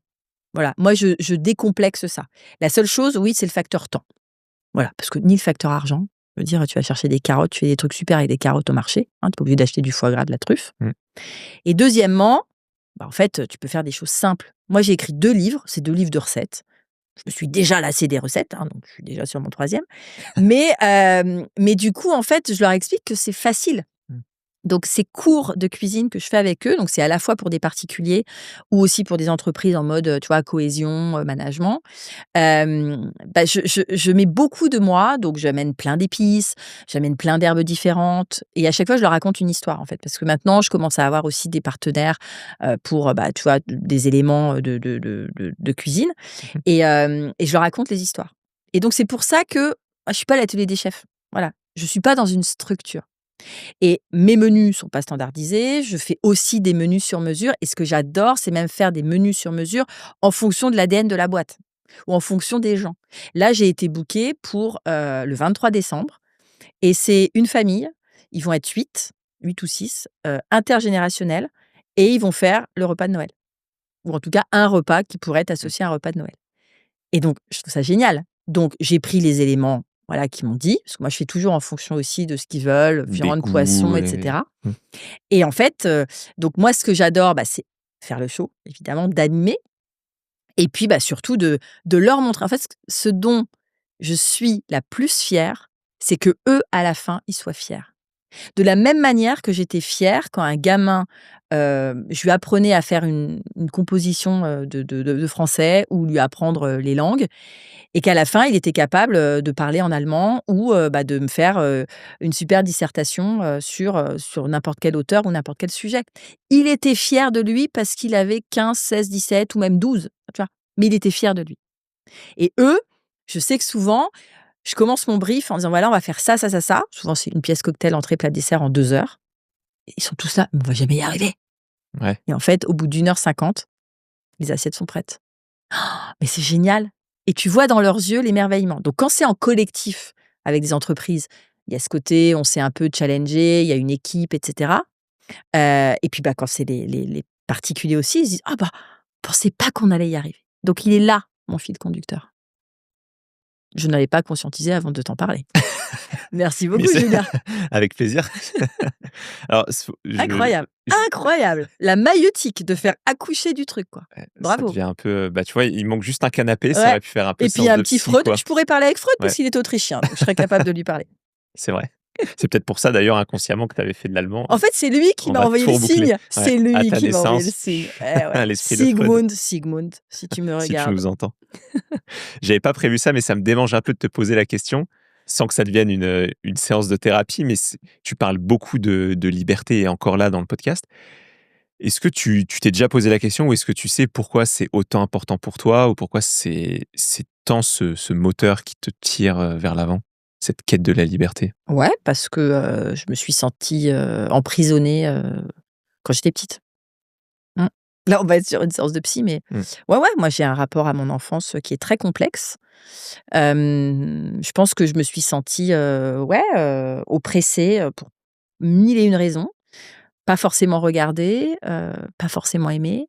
Mmh. Et donc, tu vois, en introspection, négative, Mmh. tu vois? Tu te Et recroquevilles, ouais, tu te crées ta propre ouais, prison en fait? complètement. Et du coup ouais, c'est ça. Et donc du coup, je pense qu'après, j'ai eu envie en étant adulte, bah, de savoir qui j'étais et puis de me sentir, ouais, libre. Mais cette idée de liberté pour moi, elle est, je pense quasi même obsessionnelle, en fait, tu vois? De me sentir libre même par rapport aux conventions, par rapport, aux conventions sociales, aux conventions morales, j'ai souvent envie de dire: «Fuck, je suis moi», en fait. Mais même par rapport aux autres, parfois, c'est aussi compliqué, les rapports aux autres, hein, parce Mmh. que, tu es obligé de te formater, de t'adapter. Ça, c'est on reviendra à ça avec l'histoire de HPI, mais Ouais. de se suradapter même. Mais oui, non, ça, c'est lié à mon identité de d'enfant. Mmh. Mmh. OK, c'est un peu là Qui où est je une voulais réaction, ouais. ouais, c'est un peu là où je voulais en venir parce que j'étudie à côté aussi la psychologie, je fais des études de psychanalyse, tu vois? Et on voit aussi beaucoup ça, ce rapport à l'enfance, à la petite Mmh. enfance et où tu as beaucoup de choses L'enfant qui prennent, intérieur, ouais, qui prennent naissance, le terme est là d'ailleurs, bien sûr, dans ces moments-là, tu vois? mais tout est lié à l'enfance. C'est clair. Tout est lié à l'enfance. Du coup, la transition est toute trouvée pour cette partie justement un peu plus sur, psychologique, neurodivergence et autres. Neuroatypie, Neuroatypie, ouais, j'adore. c'est vrai. Neuroatypie, neurodivergence. Tu as été diagnostiqué donc HPI hypersensible. Comment t'en es venu à ça? Tu dis avant Covid, voilà, je prenais, je pleurais, j'encaissais, j'avançais, je me posais pas de Je questions. me sentais pas très bien. Ouais, c'est ça. Et Covid, prise de conscience. Et là, tu dis, OK, je vais faire un Non, travail sur moi, c'est psychologie, même pas comme creuser. ça. Non, c'est même pas et ça, je t'en ai C'est pas pas. parlé. Ouais. C'est pas comme ça que ça s'est passé, c'est qu'en fait, donc le Covid 2020, ma fille était en CM2. Moi étant quand même, très à l'affût de la scolarité, de la manière, cognitive, Mm, d'appréhender les choses, je me dis: «Bon, bah, elle va rentrer en sixième. La transition a été compliquée parce qu'elle a pas beaucoup travaillé pendant le CM2. Je vais lui faire, aller voir un pédopsie pour qu'il m'explique comment je peux l'aider à travailler pour que son collège se passe bien et que son lycée se passe bien». Et là, tombe le diagnostic, elle est HP. OK, bon, je me dis, alors tu es 30 secondes, fière et puis après tu dis: «Ça va être compliqué». mm. Mais pour l'instant, moi, je n'avais pas compris. HPI, pour les gens qui nous écoutent, c'est haut potentiel intellectuel, Voilà, qui va souvent avec le HPE, haut potentiel émotionnel et émotionnel. l'hypersensibilité. Tu as le petit package en général. Bon et bon, OK, donc moi je comprends, précocité, effectivement, neuroatypie et cetera. Donc on commence à réfléchir comment on va la faire travailler et 1 an après, je prends un petit déj avec une nana, Nadège et on discute. Et on en vient à parler de ma fille et je dis: «Bah, tu sais, effectivement, bon, c'est un peu compliqué parce que là, j'ai compris qu'elle était HPI». Elle me dit: «Oui, bah, comme sa mère». Et là, je me mets à pleurer toutes les larmes de mon corps. Le truc, bam! Et à ce moment-là, je me suis dit: «Putain». Comme si elle avait libéré un petit truc Pouah qui n'attendait et puis qu'une là, tu as chose, tout le c'est puzzle, hein. ouais. D'un coup d'un seul, tu as tout le puzzle Ouais, et tu tu te comprends refais tout. tout et Ah, tu tu comprends comprends tout. tout. Ouais. Tu comprends tout. Donc c'est à ce moment-là que je me suis dit: «Ah bah, oui, évidemment». Donc après voilà, je fais les tests, les trucs, mais ça m'a permis de mettre un mot, déjà là-dessus. Après j'en ai beaucoup parlé avec ma fille et j'ai mis du temps aussi Moi, je l'ai compris tout de suite. J'ai senti, j'en ai parlé à mon mari tout de suite, qui lui s'est dit: «Ah oui», donc après on a été voir toutes les caractéristiques et cetera. Mmh. Je fais: «Ah oui, bon d'accord, laisse tomber, c'est évident» Mmh. et mais c'est comme ça que je l'ai découvert, en fait, tu vois? Et c'est assez dingue parce que ça a été pour moi assez brutal. Je me suis dit: «Wow» et en même temps d'une évidence folle. Oui, toi, tu y étais pas préparé, tu as Ah cette j'étais amie qui te balance: ah «Bah non, oui, mais c'est je une me souviens évidence». précisément où j'étais place du Troca, dans une brasserie à 9h30, 10h avec un café et elle m'a vue trembler, en fait. J'ai vraiment eu une réaction, waouh, détraumatisante, en fait, tu vois? Mmh. Comme si voilà, Une libération, ouais, il se passait un truc.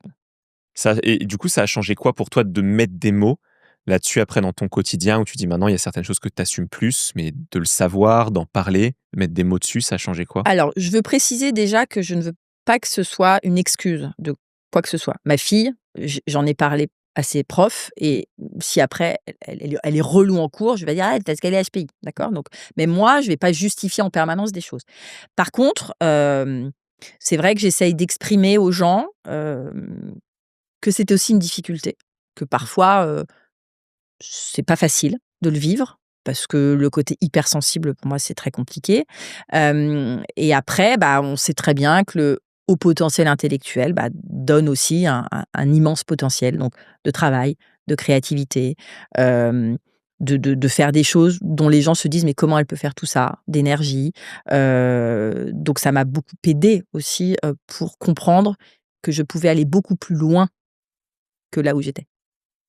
Donc c'est un moteur plus qu'un frein, tu Mmh. vois? Et puis après, c'est aussi parfois d'expliquer aux gens, bah, oui, c'est une réaction comme ça et Voilà comment je fonctionne ouais, et donc c'est un ça fonctionnement. s'explique. C'est Non, une c'est un explication, pas une fonctionnement. Ouais, justification. exactement. Voilà, ça, je voulais le préciser parce qu'après les gens vont dire: «Ah oui, machin». Et donc après, tu as tout le truc là-dessus: «Oui, mais ils sont tous HPI, machin, na na na». Bon, bah, Chacun pensera ce qu'il veut, mais en tout cas, c'est plus une explication effectivement qu'une ouais, justification. ton Et fonctionnement d'ailleurs, interne, beaucoup de bienveillance pour ceux qui nous écoutent aussi par rapport à ça. bien sûr. Le fait de consulter, enfin moi je consulte aussi des psys, je suis aussi dans voilà dans de l'introspection, dans tous ces travaux aussi, sur moi-même et je pense que c'est hyper important et même très sain et donc moi je peux qu'encourager aussi et je trouve que c'est bien, c'est encourageant parce que j'ai l'impression qu'il y a de plus en plus de gens qui sont à l'aise avec ça, Mmh. notamment les nouvelles générations où Bien sûr. maintenant aller voir un psy, on dit plus: «Ah C'est fou. je vais voir quelqu'un», Mais oui. quelqu'un. Le quelqu'un. Ah oui, le quelqu'un. Mais qui? Bah, quelqu'un. Non, tu vas pas voir quelqu'un. Là, Tellement. je vais voir un psy et c'est plus, tu vois, je sais plus avec qui j'en discutais, qui me disait: «Ouais, je vais voir un psy» et mais c'était évident, c'est-à-dire que si limite, c'était si moi je lui ai dit: «Je vais pas voir de psy», il me dit: «Mais pourquoi tu vas pas voir de psy? C'est bizarre, quoi». Ouais, ouais. Tu vois? Mais tu as quel Donc âge c'est toi? bien, 29 ans. Ah oui, donc moi j'en ai 44, donc on est sur une Ouais, demi-génération, tu c'est vois, ça. d'écart. Mais les générations encore un peu en dessous de moi, je sens que c'est bien. Les gens Mmh. s'intéressent encore plus à ça, Oui, mais tu sais, à après, c'est eux-mêmes. aussi lié à toute cette problématique de santé mentale sur laquelle on revient beaucoup. Ce côté, voilà, sécurité intérieure, ouais, cette connaissance de soi, en fait, cette connaissance de soi, je trouve que c'est important et moi ça pour le coup, je l'ai dit très, très vite. Vraiment, l'entrepreneur qui réussit, c'est l'entrepreneur qui se connaît. Je le Ouais. dis très souvent sous cette forme-là, parce que je trouve que c'est vrai. Tu as des gens qui peuvent brasser des millions, mais pas être à l'aise avec eux-mêmes. Et ben leur entreprise, oui, il brassera des millions, mais il sera pas entrepreneur en fait, Mmh. tu vois. Et l'entrepreneur, c'est quelqu'un quand même qui fait corps aussi avec sa boîte, donc avec ses valeurs, avec ce qu'il veut propager, tu vois, comment il veut rayonner, comment il veut impacter.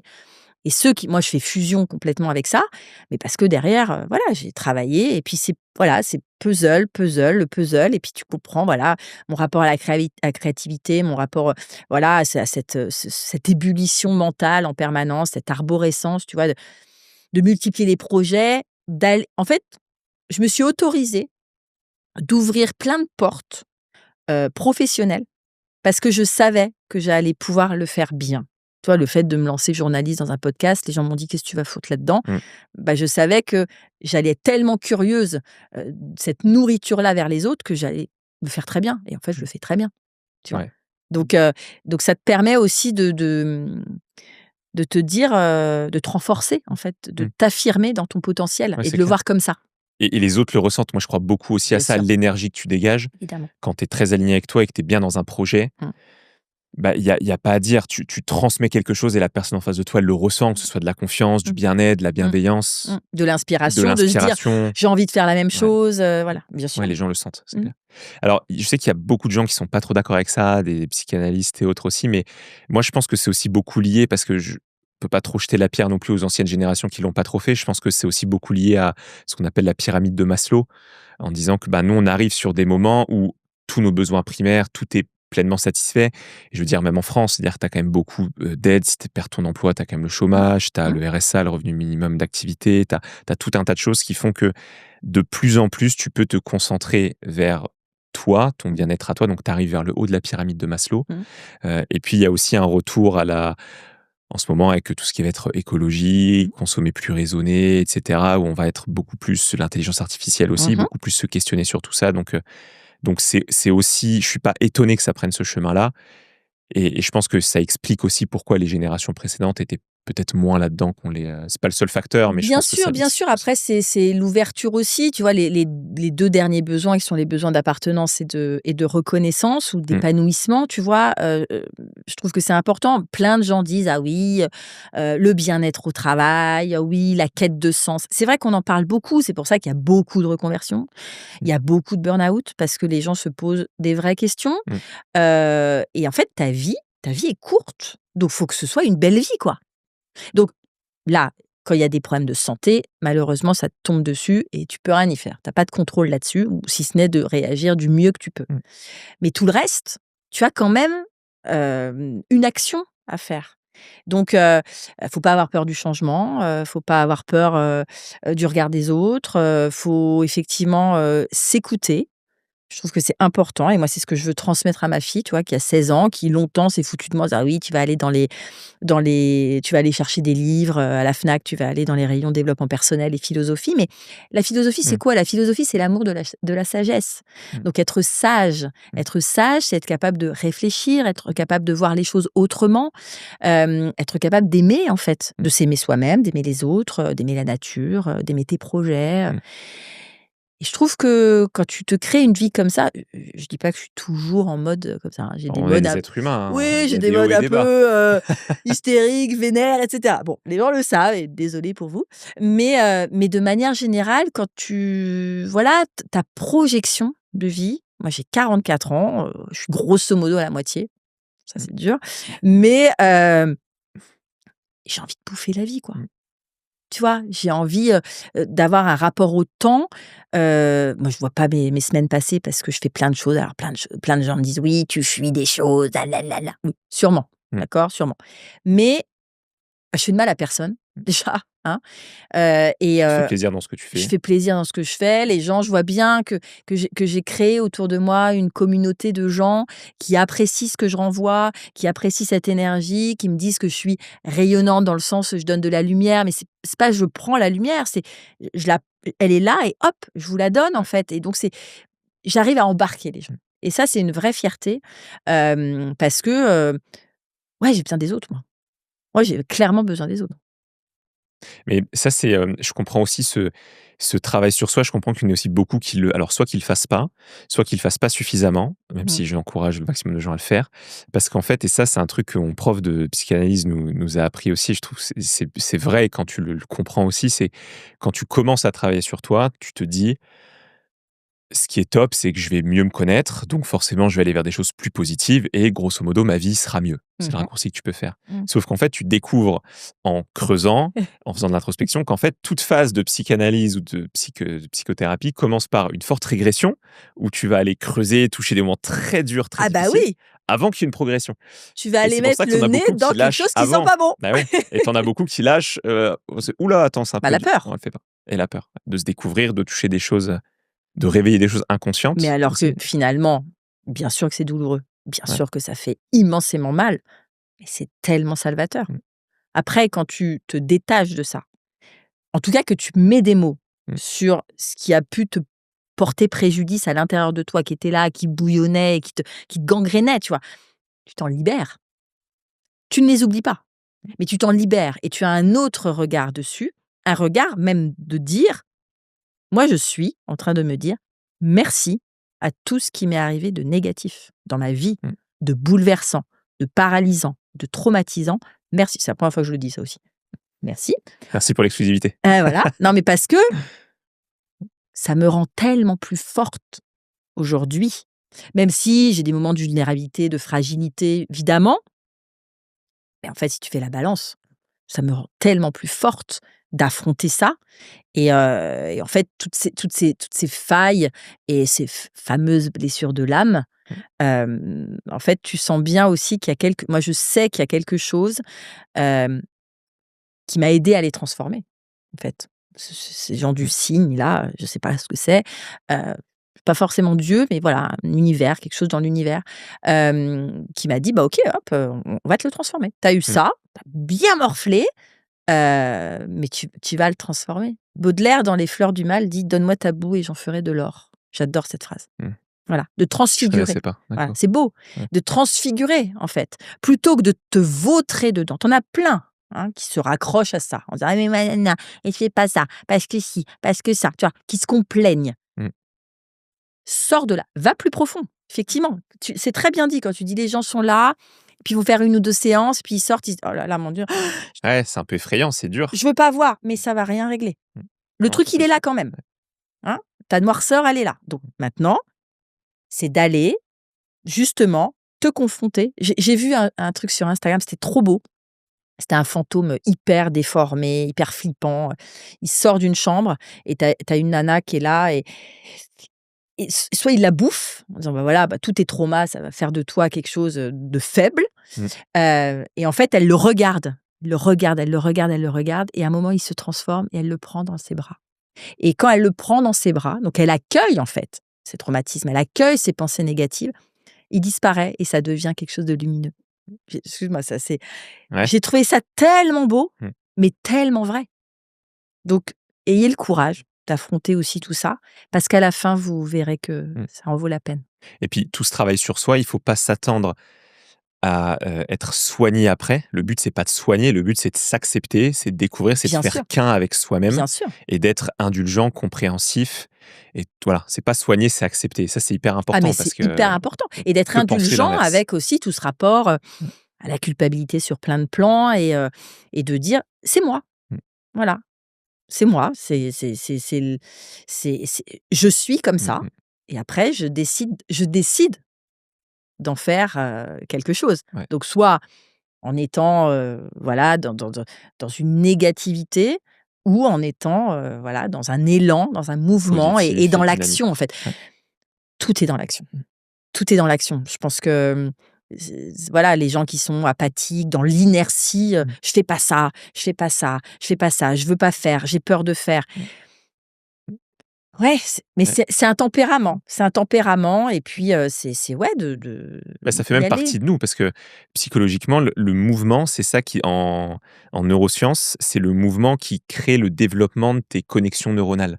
Hein, Tu vois? hein. Donc c'est quand ton corps est en mouvement et en action, c'est ça qui le crée. Donc tu vois, c'est même physiquement, on a besoin de ce mouvement et de cette action Génial. pour vivre. C'est C'est fou, hyper hein, int tout se recoupe. non, mais alors, Ouais, comment te dire? J'ai fait beaucoup de podcasts, hein, mais celui-là, on est dans le top 1. je te remercie. Ah ouais, Je te remercie beaucoup. canon, bravo. Tu joueuse ou pas? J'adore jouer. On va faire un jeu. Oui. Je vais te poser alors c'est un format un peu qu'on peut retrouver parfois, mais que j'ai essayé d'adapter à Mmh. notre Ah, les petites thématique. questions? C'est des questions, ça va être en je vais regarder un peu le chrono qui est en face de moi pour voir si je suis un peu dans les temps, mais je me suis dit, il y a une quinzaine de questions, Mmh mh. c'est des questions courtes, Mmh.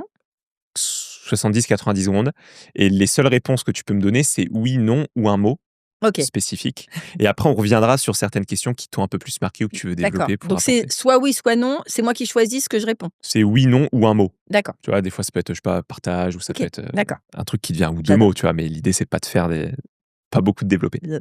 Tu es prête? Ouais, OK, let's go. Est-ce que tu te reconnais pleinement dans les termes HPI et hypersensible? oui, Quelles idées reçues sur le HPI ou l'hypersensibilité t'agacent le plus?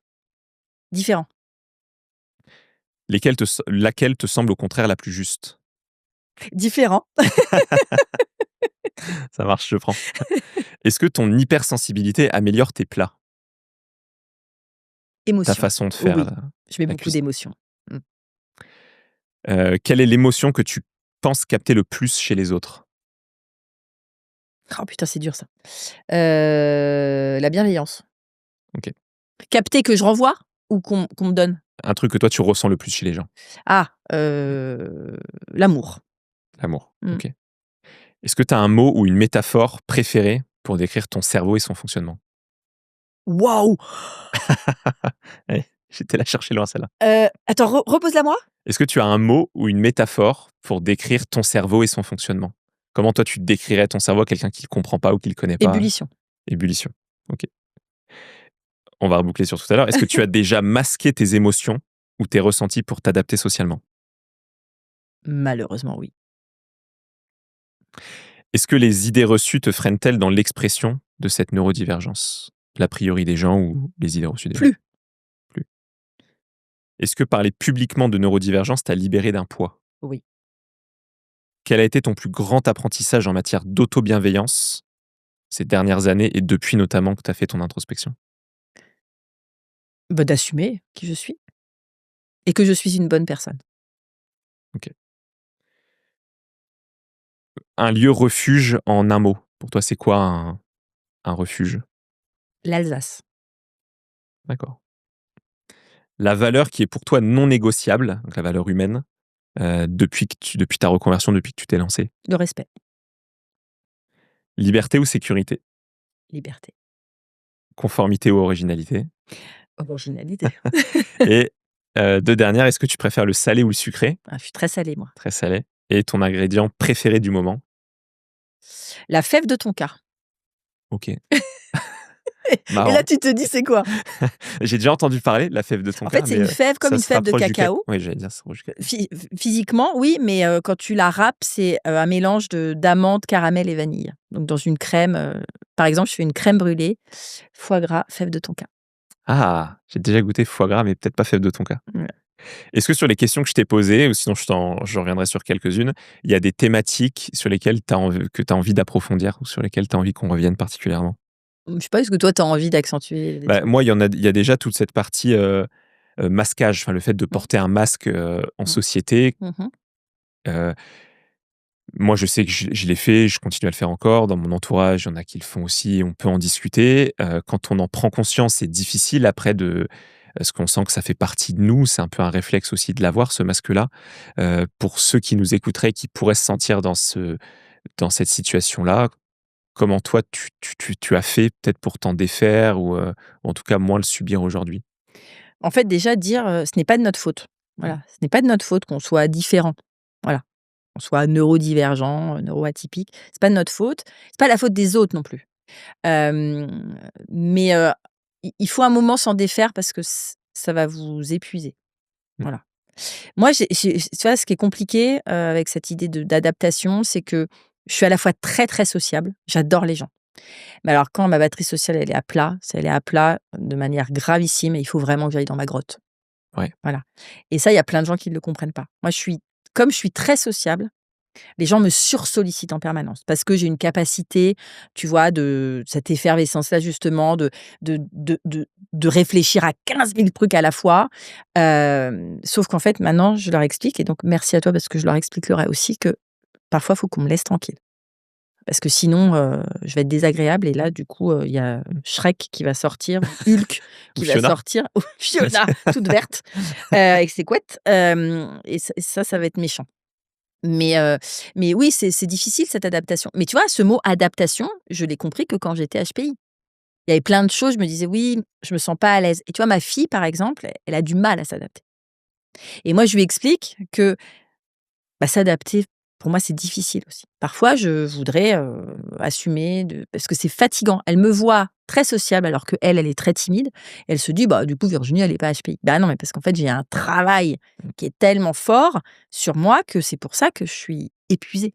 En fait, parfois, je suis épuisée. Parce que ça te prend beaucoup d'énergie de masquer, Énormément d'être une d'énergie. autre personne aux Ouais. yeux des autres. Mais en tout cas, merci d'aborder ça parce que c'est la première fois que je l'aborde. Mmh. Comme ça aussi, de manière aussi profonde et donc dire à ces gens-là de voir où ils en sont aussi sur leur capacité de se connaître.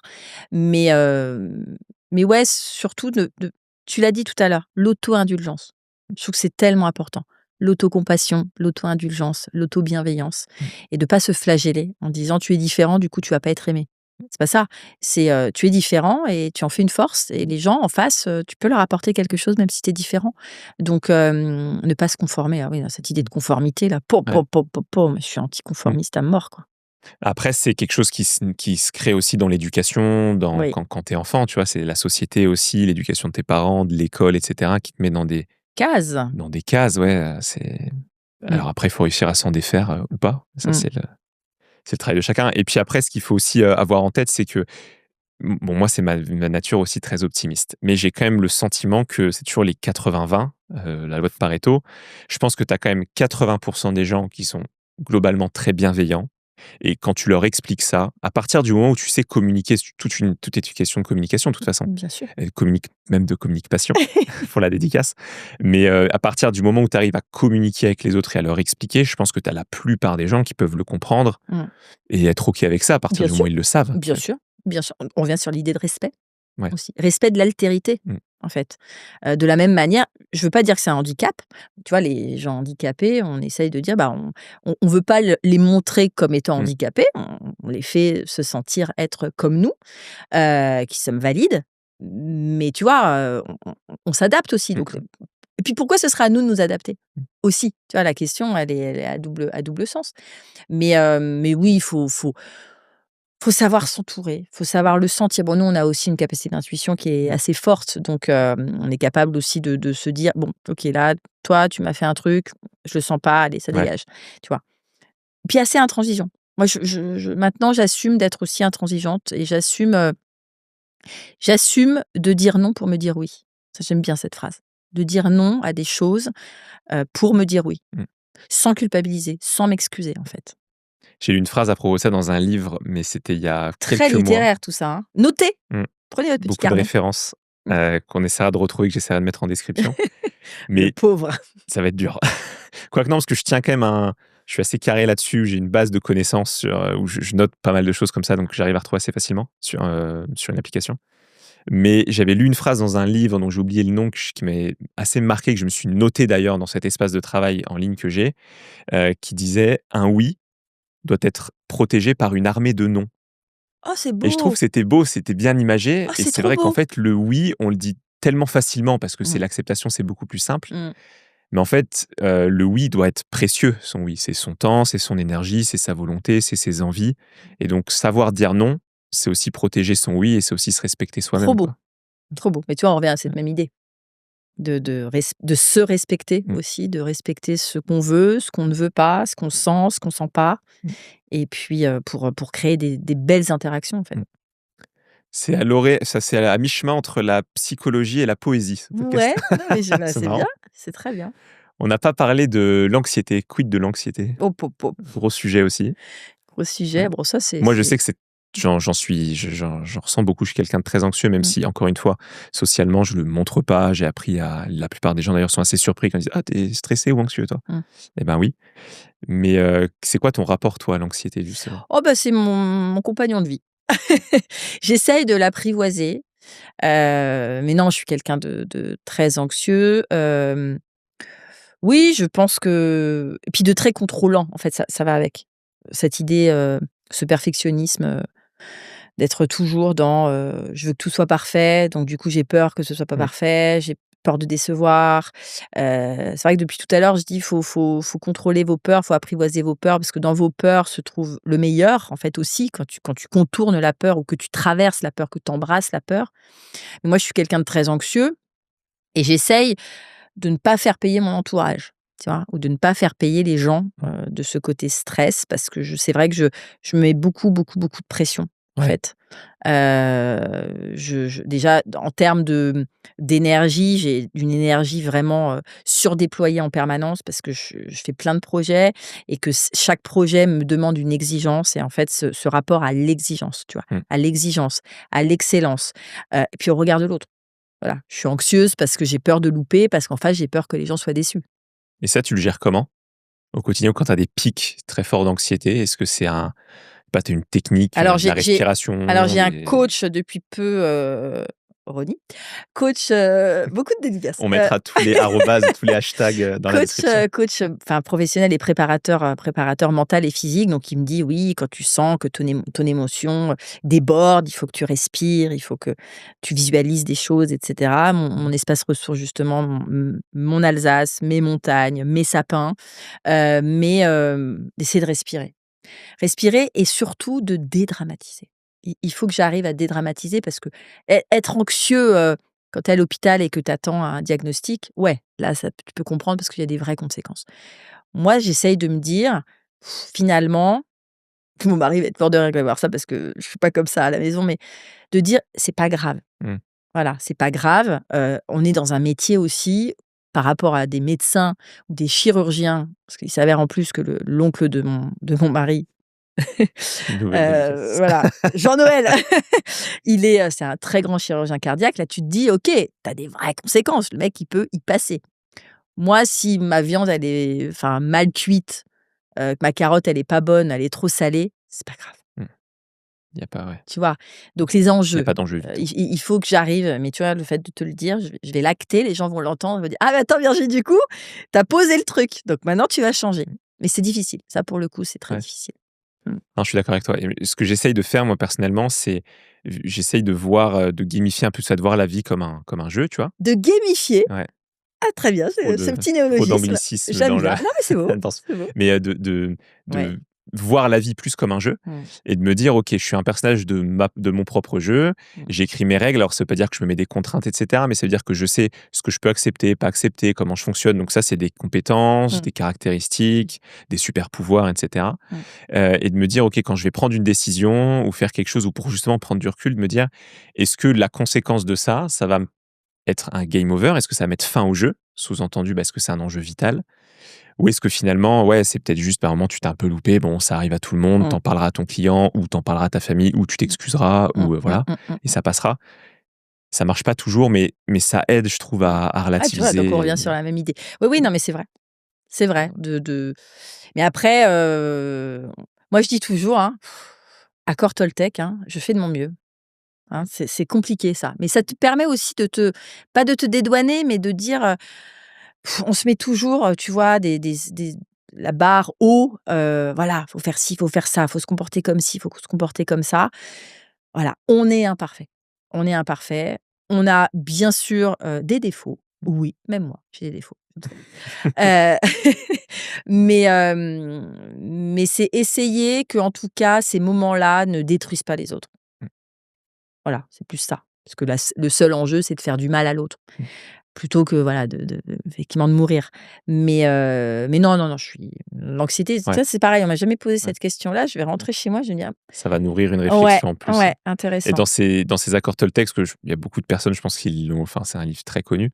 Il y en a 2 aussi que je trouve qui s'appliquent bien à ça, c'est déjà de 1 de rien prendre personnellement et 2 de N'en pas fais faire de pas une affaire suppositions. personnelle, N'en ouais, fais pas une affaire personnelle terrible, ouais. et ne fais pas de suppositions parce que bon, Mmh c'est vrai que des fois, tu vas être très anxieux de peut-être quelque et chose, mais ouais, en fait, fais pas de suppositions, tu c'est vrai, verras. c'est vrai. Voilà et puis bon après je Oui, des suppositions, des projections, ouais bien et sûr, mais ça, ça, c'est c'est le cerveau, quoi. ouais, mais d'ailleurs, c'est marrant, les gens vont penser que je passe ma vie à lire des études, mais je suis tombé là-dessus sur Instagram la dernière fois, sur une étude, d'université aux États-Unis qui avait montré qu'en fait, 97 de nos projections, soit ne se produisent pas, Mmh. soit ne se produisent pas comme on les avait projetées. Ah là là. Donc tu as 85 qui se produisent pas de toutes tes peurs en disant: «Mais si jamais je fais ça, il va se passer ça» et cetera. En fait, ça se produit pas et ensuite dans les 15 qui restent, on a 75 ou 80. En fait, Tu tu vois mets un niveau différence. de gravité Ouais, 10 sur 10 qui est en fait un 2 sur 10 incroyable, et tu incroyable. dis: «Bah, en fait, ouais» et quand tu le vis, quand tu as conscience de ça et que tu te le redis à chaque fois que tu vis quelque chose, tu dis: «Ah ouais, c'est vrai que là, j'ai un peu, surdramatisé» Mmh, et mmh, ça mmh, aide à prendre du mmh, recul, mmh, mmh. je trouve de plus en plus. Mmh, bravo. Et avant, parce que je vois le temps qui passe et on pourrait encore rester des heures, mais on va tout doucement se rapprocher de la fin. Des heures avec Sigmund, Ouais. hein. Qui Faut nous l'inviter, hein, faut accompagne, l'inviter dans ton je podcast. l'accompagnerai, j'essaierai de le contacter s'il Ouais, nous entend. il a Instagram, hein. Ah ouais? Très moderne finalement. 2 siècles plus tard. Est-ce que avant qu'on arrive pour finir sur une partie un peu pratico-pratique, sur de l'expérience que tu as, des choses comme ça, est-ce qu'il y a un petit message que tu veux laisser tant qu'on est dans cette phase de neuroatypie, de psychologie, d'introspection, aux gens qui peuvent se sentir trop, pas assez pour se lancer ou pour se reconvertir, etc. Est-ce qu'il y a un petit mot, un petit message que tu veux leur laisser? S'entourer. Ouais. S'entourer de gens, soit qui sont comme toi, et du coup qui parlent le même langage, soit de gens qui ne parlent pas le même langage, mais qui sont prêts à l'apprendre. Ok, Mmh. voilà. Merci pour le partage. Mais voilà. Il y a une phrase que tu as partagée aussi dans l'interview, tu vois, ça a été mon fil conducteur tout au long du Julia, on podcast. pense à toi. Oui, parce que il s'appelait Julien aussi. Qui a fait toute Celui cette qui a fait interview. l'interview. Nouvelle dédicace. Ouais. Et il y a une autre phrase aussi que tu dis que je veux pas transformer, ou en tout cas mal dire. C'est 11 ans d'entrepreneuriat, c'est 11 ans de passion, 11 ans de bonheur, mais aussi 11 ans de combat. Ouais. Et Euh, après, je pleure. et après, on voit les larmes qui montent, effectivement, pour ceux qui n'ont pas l'image. Euh, Qu'est-ce que ça évoque pour toi, cette dualité entre, à la fois, tu dis que tu as beaucoup de bonheur, donc ça paraît assez antinomique, assez opposé en tout cas avec la notion de combat. Mmh. Comment tu le vis au quotidien? C'est quoi les galères que tu as au quotidien dans lesquelles tu dois te combattre très pratiquement et qui font que finalement, c'est peut-être 80% de bonheur pour 20% de galère? Alors du coup, les confrontations avec les autres, Mmh. voilà.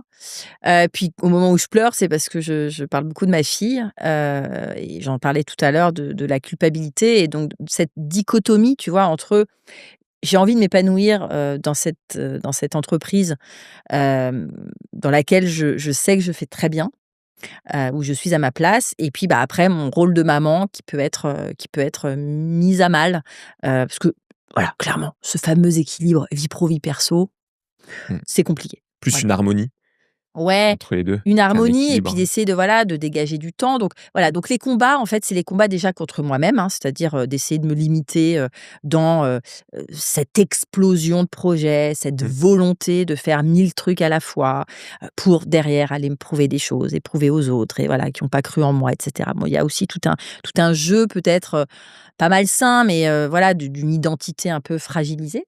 Et puis voilà, donc les gens qui peuvent, se heurter à moi, vouloir me faire du mal, les jaloux, les opportunistes, en fait, quand tu réussis, tu te rends bien compte que, tu attises aussi, les démons. J'ai quelqu'un qui m'avait dit, c'était drôle, c'était alors en anglais, mais c'était, plus de chemin, du coup, plus de haters, tu vois? C'était un Mmh. peu ça l'idée.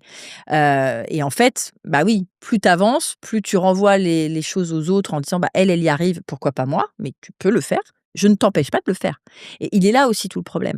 Les jalousies, c'est juste parce que les gens se sentent pas à la hauteur de le faire, mais ça n'est pas contre moi personnellement. C'est pas Communique Passion qui va empêcher aux 5 entrepreneurs qui veulent monter leur boîte, moi je vais dire aux investisseurs: «Vous y allez pas», les clients: «Vous y allez pas». Enfin, moi comme je disais, il y a pas cette histoire de concurrence. Donc ce combat-là et puis le combat physique aussi. Moi je suis fatiguée. J'ai Ouais. des grosses semaines où je fais plein de choses à la fois, je marche beaucoup entre mes rendez-vous, je porte aussi beaucoup de caisses physiques. Les Mmh. gens me voient sur Insta avec la petite assiette, mais en amont, il y a quand même des caisses, des préparations, de la logistique. Alors même si Guillaume m'aide aussi beaucoup, mais il est pas toujours avec moi en presta. J'essaye d'avoir de plus en plus quelqu'un avec moi en presta. Ouais. Voilà. Et puis, le combat aussi par rapport à l'argent, la peur de manquer, la peur, de l'insécurité. Même si je dis: «Je me sens en sécurité dans cette insécurité plutôt mentale», mais effectivement, j'ai peur de pas subvenir aux besoins de ma fille, j'ai peur de parfois lui dire: «On peut pas partir en vacances parce qu'il y a des prestats» ou alors: «On peut pas partir en vacances parce qu'il y a pas eu assez de prestats». Ouais. Voilà, c'est plus ça, ces peurs-là. Mais j'essaye de les dépasser et j'essaye de me raccrocher de plus en plus maintenant à vraiment la fierté. La fierté, que j'ai tout donné et que même si parfois, je suis pas à la hauteur, c'est pas grave. Mmh. Ça fait partie de la Je vie et n'aurais pas du pleuré jeu. pour vous.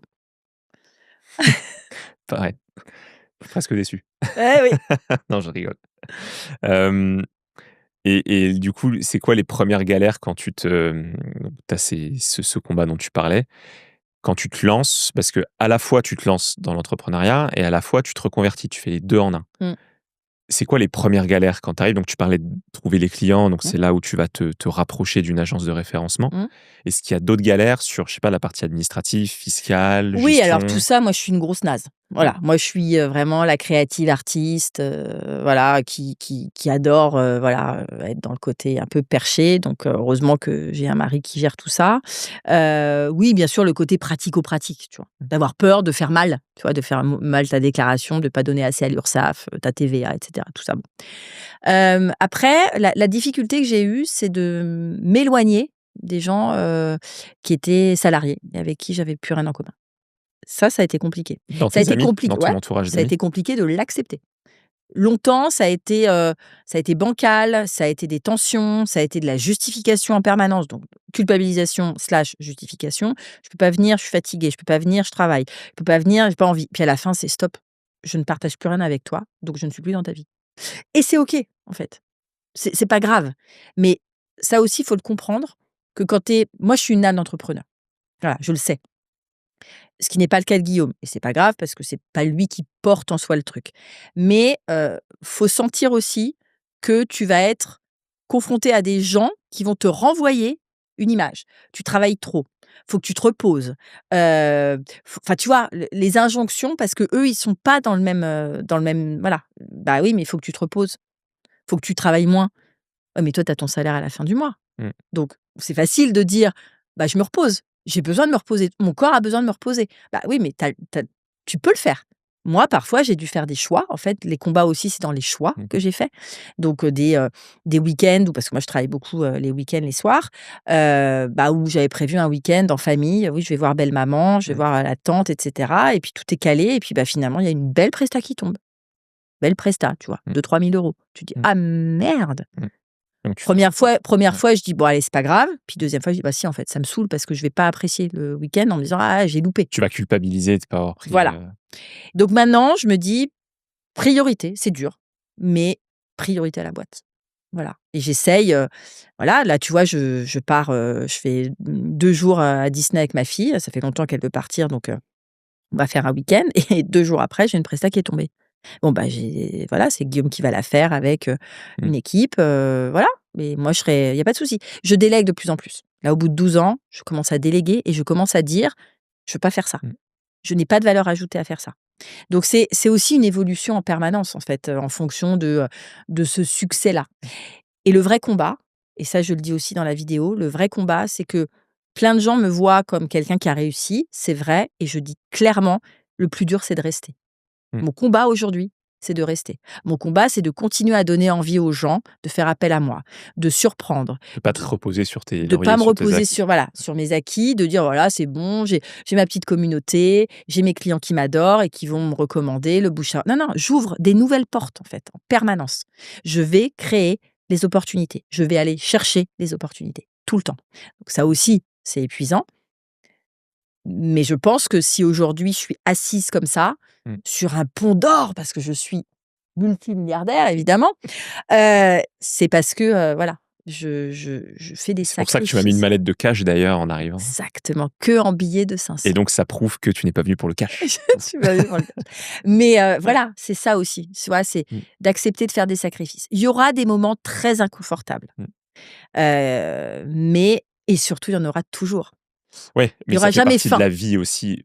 Oui, bien sûr. C'est le fil de la vie, même Bien sûr. personnellement, Mais quoi les qu'il arrive. entrepreneurs, il faut aussi qu'ils comprennent, pour ceux qui veulent se lancer. Moi, tu vois, je fais partie, d'une association qui s'appelle 100 000 entrepreneurs où j'interviens dans les écoles. Tu vois, là, j'en ai calé 2 au mois de décembre.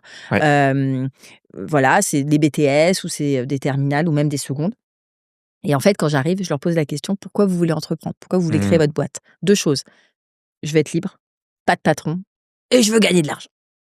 Les 2, je leur dis: «C'est pas les bonnes raisons». Ouais. C'est pas les bonnes Parce motivations que profondes. moi, je ne gagne pas énormément d'argent. Je gagne de l'argent, je suis très contente, mais je suis pas non plus voilà, voilà. Et deuxièmement, être libre, tout est relatif aussi. Parce que quand j'ai dit non à ma tante, bah, voilà, j'étais libre de dire oui ou non. Enfin, j'ai dû faire un Bah, tu choix. es libre de choisir tes contraintes, donc c'est pas en opposition totale avec la sécurité, Oui, parce que le fait de exactement. faire des choix, ça C'est donne une pour ça que tu avais sécurité dit financière. liberté, sécurité. C'est pour ça que j'avais opposé les 2, on n'était pas revenus Très bien. dessus parce que, on Ouais, est passé à autre chose. ouais. Mais c'est vrai que je voulais pas opposer les 2, je voulais qu'on parle des 2 Mmh. en disant: «C'est pas forcément Très que bien, liberté ou sécurité, c'est très bien. aussi les 2 parce que là, Mmh. tu es libre de choisir tes Bien contraintes, sûr, mais il y en a quoi qu'il arrive». bien sûr. Pour terminer en quelques minutes, est-ce que tu veux nous dire un mot aussi, on n'aura pas le temps d'y passer beaucoup de temps, mais tu as lancé aussi un podcast qui s'appelle Passion sans modération autour de la cuisine. Mmh. Est-ce qu'en 2-3 mots, tu peux nous partager ce que ça t'aide dans ton entrepreneuriat, dans Mmh. ton activité à transmettre Mmh. et à nourrir peut-être pour toi ou pour tes clients? Mmh. Alors déjà, je nourris ma curiosité Mmh. d'aller, voir des univers, qui me ressemblent et en même temps qui ne me ressemblent pas, mais sur des valeurs communes qui sont bien sûr la convivialité, le partage, beaucoup d'émotions. Tous les gens que je reçois, sont des personnes passionnées, évidemment, avec lesquelles on a vraiment le même langage et surtout, ça m'a ouvert une belle communauté Mmh. et en fait, ça répond à ma vraie mission de vie qui est de connecter les gens et de fédérer. Voilà, moi je pense que je suis bonne dans le fait de créer un groupe, de pérenniser un groupe, Mmh. de faire voilà, de faire participer des gens dans un groupe et tu vois, typiquement, juste avant que j'arrive, j'ai invité un chef, qui était hyper mal à l'aise, qui m'a dit: «Mais je ne saurais pas comment parler» et cetera. Mais en fait, on s'en fout. Tu viens là, on va parler de ta passion, Mmh. Mmh. donc Ouais, ça se passera ça va très aller. bien, Cool. en fait et voilà, cette aventure-là que je vis depuis 3 ans et demi, j'en suis à mon 76e épisode. J'ai reçu bientôt Bravo, 300 personnes et c'est beaucoup de discipline, mais par contre, à chaque fois, comme me dit que du Laura, bonheur. ouais, c'est ma safe place. Mmh. J'adore. Ouais, je comprends. Mmh.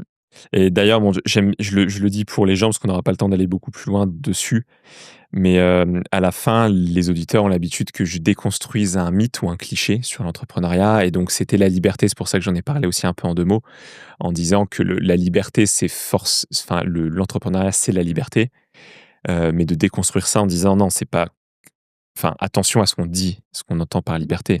C'est pas faire ce que tu veux, quand tu veux, comme tu veux, et cetera. C'est la liberté de choisir tes contraintes Mmh. et de faire des choix Mmh. pour toi, Mmh. mais ça veut pas dire qu'il y a pas de contraintes Beh, bien sûr. du tout. Voilà, c'est juste pour la Mmh. déconstruction de ça. J'espère que vous avez bien pris des notes. Sinon, Mais on n'hésitez les pas, on encourage quand recule et même on à remet play. créer et Bien sûr, il faut et c'est une super parce que c'est expérience, c'est des un belles super parcours. aventures. Après, peu Bien sûr. importe le temps que ça dure, mais en tout cas, c'est des Ouais, choses qui parce que marquent. ceux qui se lancent peuvent aussi revenir dans le salariat. Bien Ça sûr, peut faire des allers-retours très bien sûr. facilement. La dernière question que je veux te poser, c'est, dans la communication que je fais aussi autour du podcast, il y a une série qui s'appelle Les Petits Pas. Donc, c'est un petit pas pour toi, un grand pas pour ton projet. Le global, tu vois, on reprise toujours avec le thème spatial. Et donc, est-ce que toi, tu as une petite action concrète, pratique, que les gens ou les auditeurs qui nous écoutent peuvent mettre en place juste après l'épisode, qui est facile pour se rapprocher un peu plus de. Donc c'est des gens, c'est quoi le profil de ces gens? C'est qu'ils veulent créer ou ils ont créé? C'est des gens, alors la plupart, c'est des gens qui veulent se reconvertir soit dans l'entrepreneuriat, soit dans le salariat, mais qui D'accord. osent pas encore. Soit des gens qui veulent se lancer à leur compte, qui ont peut-être déjà l'idée, mais il leur manque un truc pour Mmh. passer à l'action. Moi, je pense que faut qu'ils aillent trouver l'inspiration auprès de gens, sur lesquels ils se projettent, en disant: «J'aimerais être comme lui, je suis audacieux et je vais aller le chercher pour savoir comment lui il a fait» et me D'accord. rassurer. Parler avec des gens qui Oui, font ce que tu fais pour oui, pouvoir t'en inspirer. exactement. OK, Ouais. très Il y a clair. plein de gens qui me contactent pour Ouais, avoir des je des vais penser un conseils, quoi. moment, ah, je vais Ouais. faire facturer.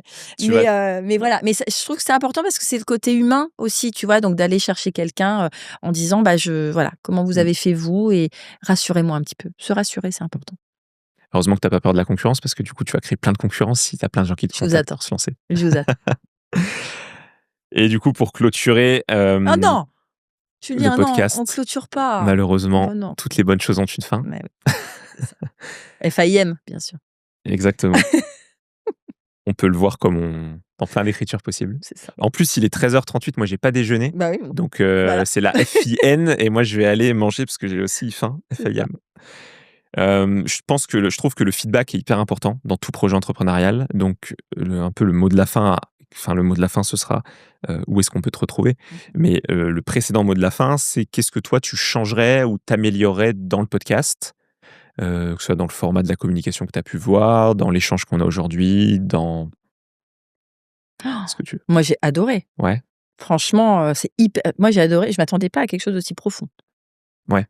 Ouais, franchement, C'est très chouette. vraiment l'objet du podcast, c'est vraiment d'aller plus loin en Ah profondeur sur ouais. les sujets psycho Ah non, non, que non, ce qu'on c'est voit très, très habituellement. bien. Non, parce que moi, j'aime bien aussi le côté, tu as des questions, puis ça part dans tous les sens. Ouais, Enfin, tu vois, qu'il y ait pas ouais. forcément de rigueur avec une matrice, quelque chose.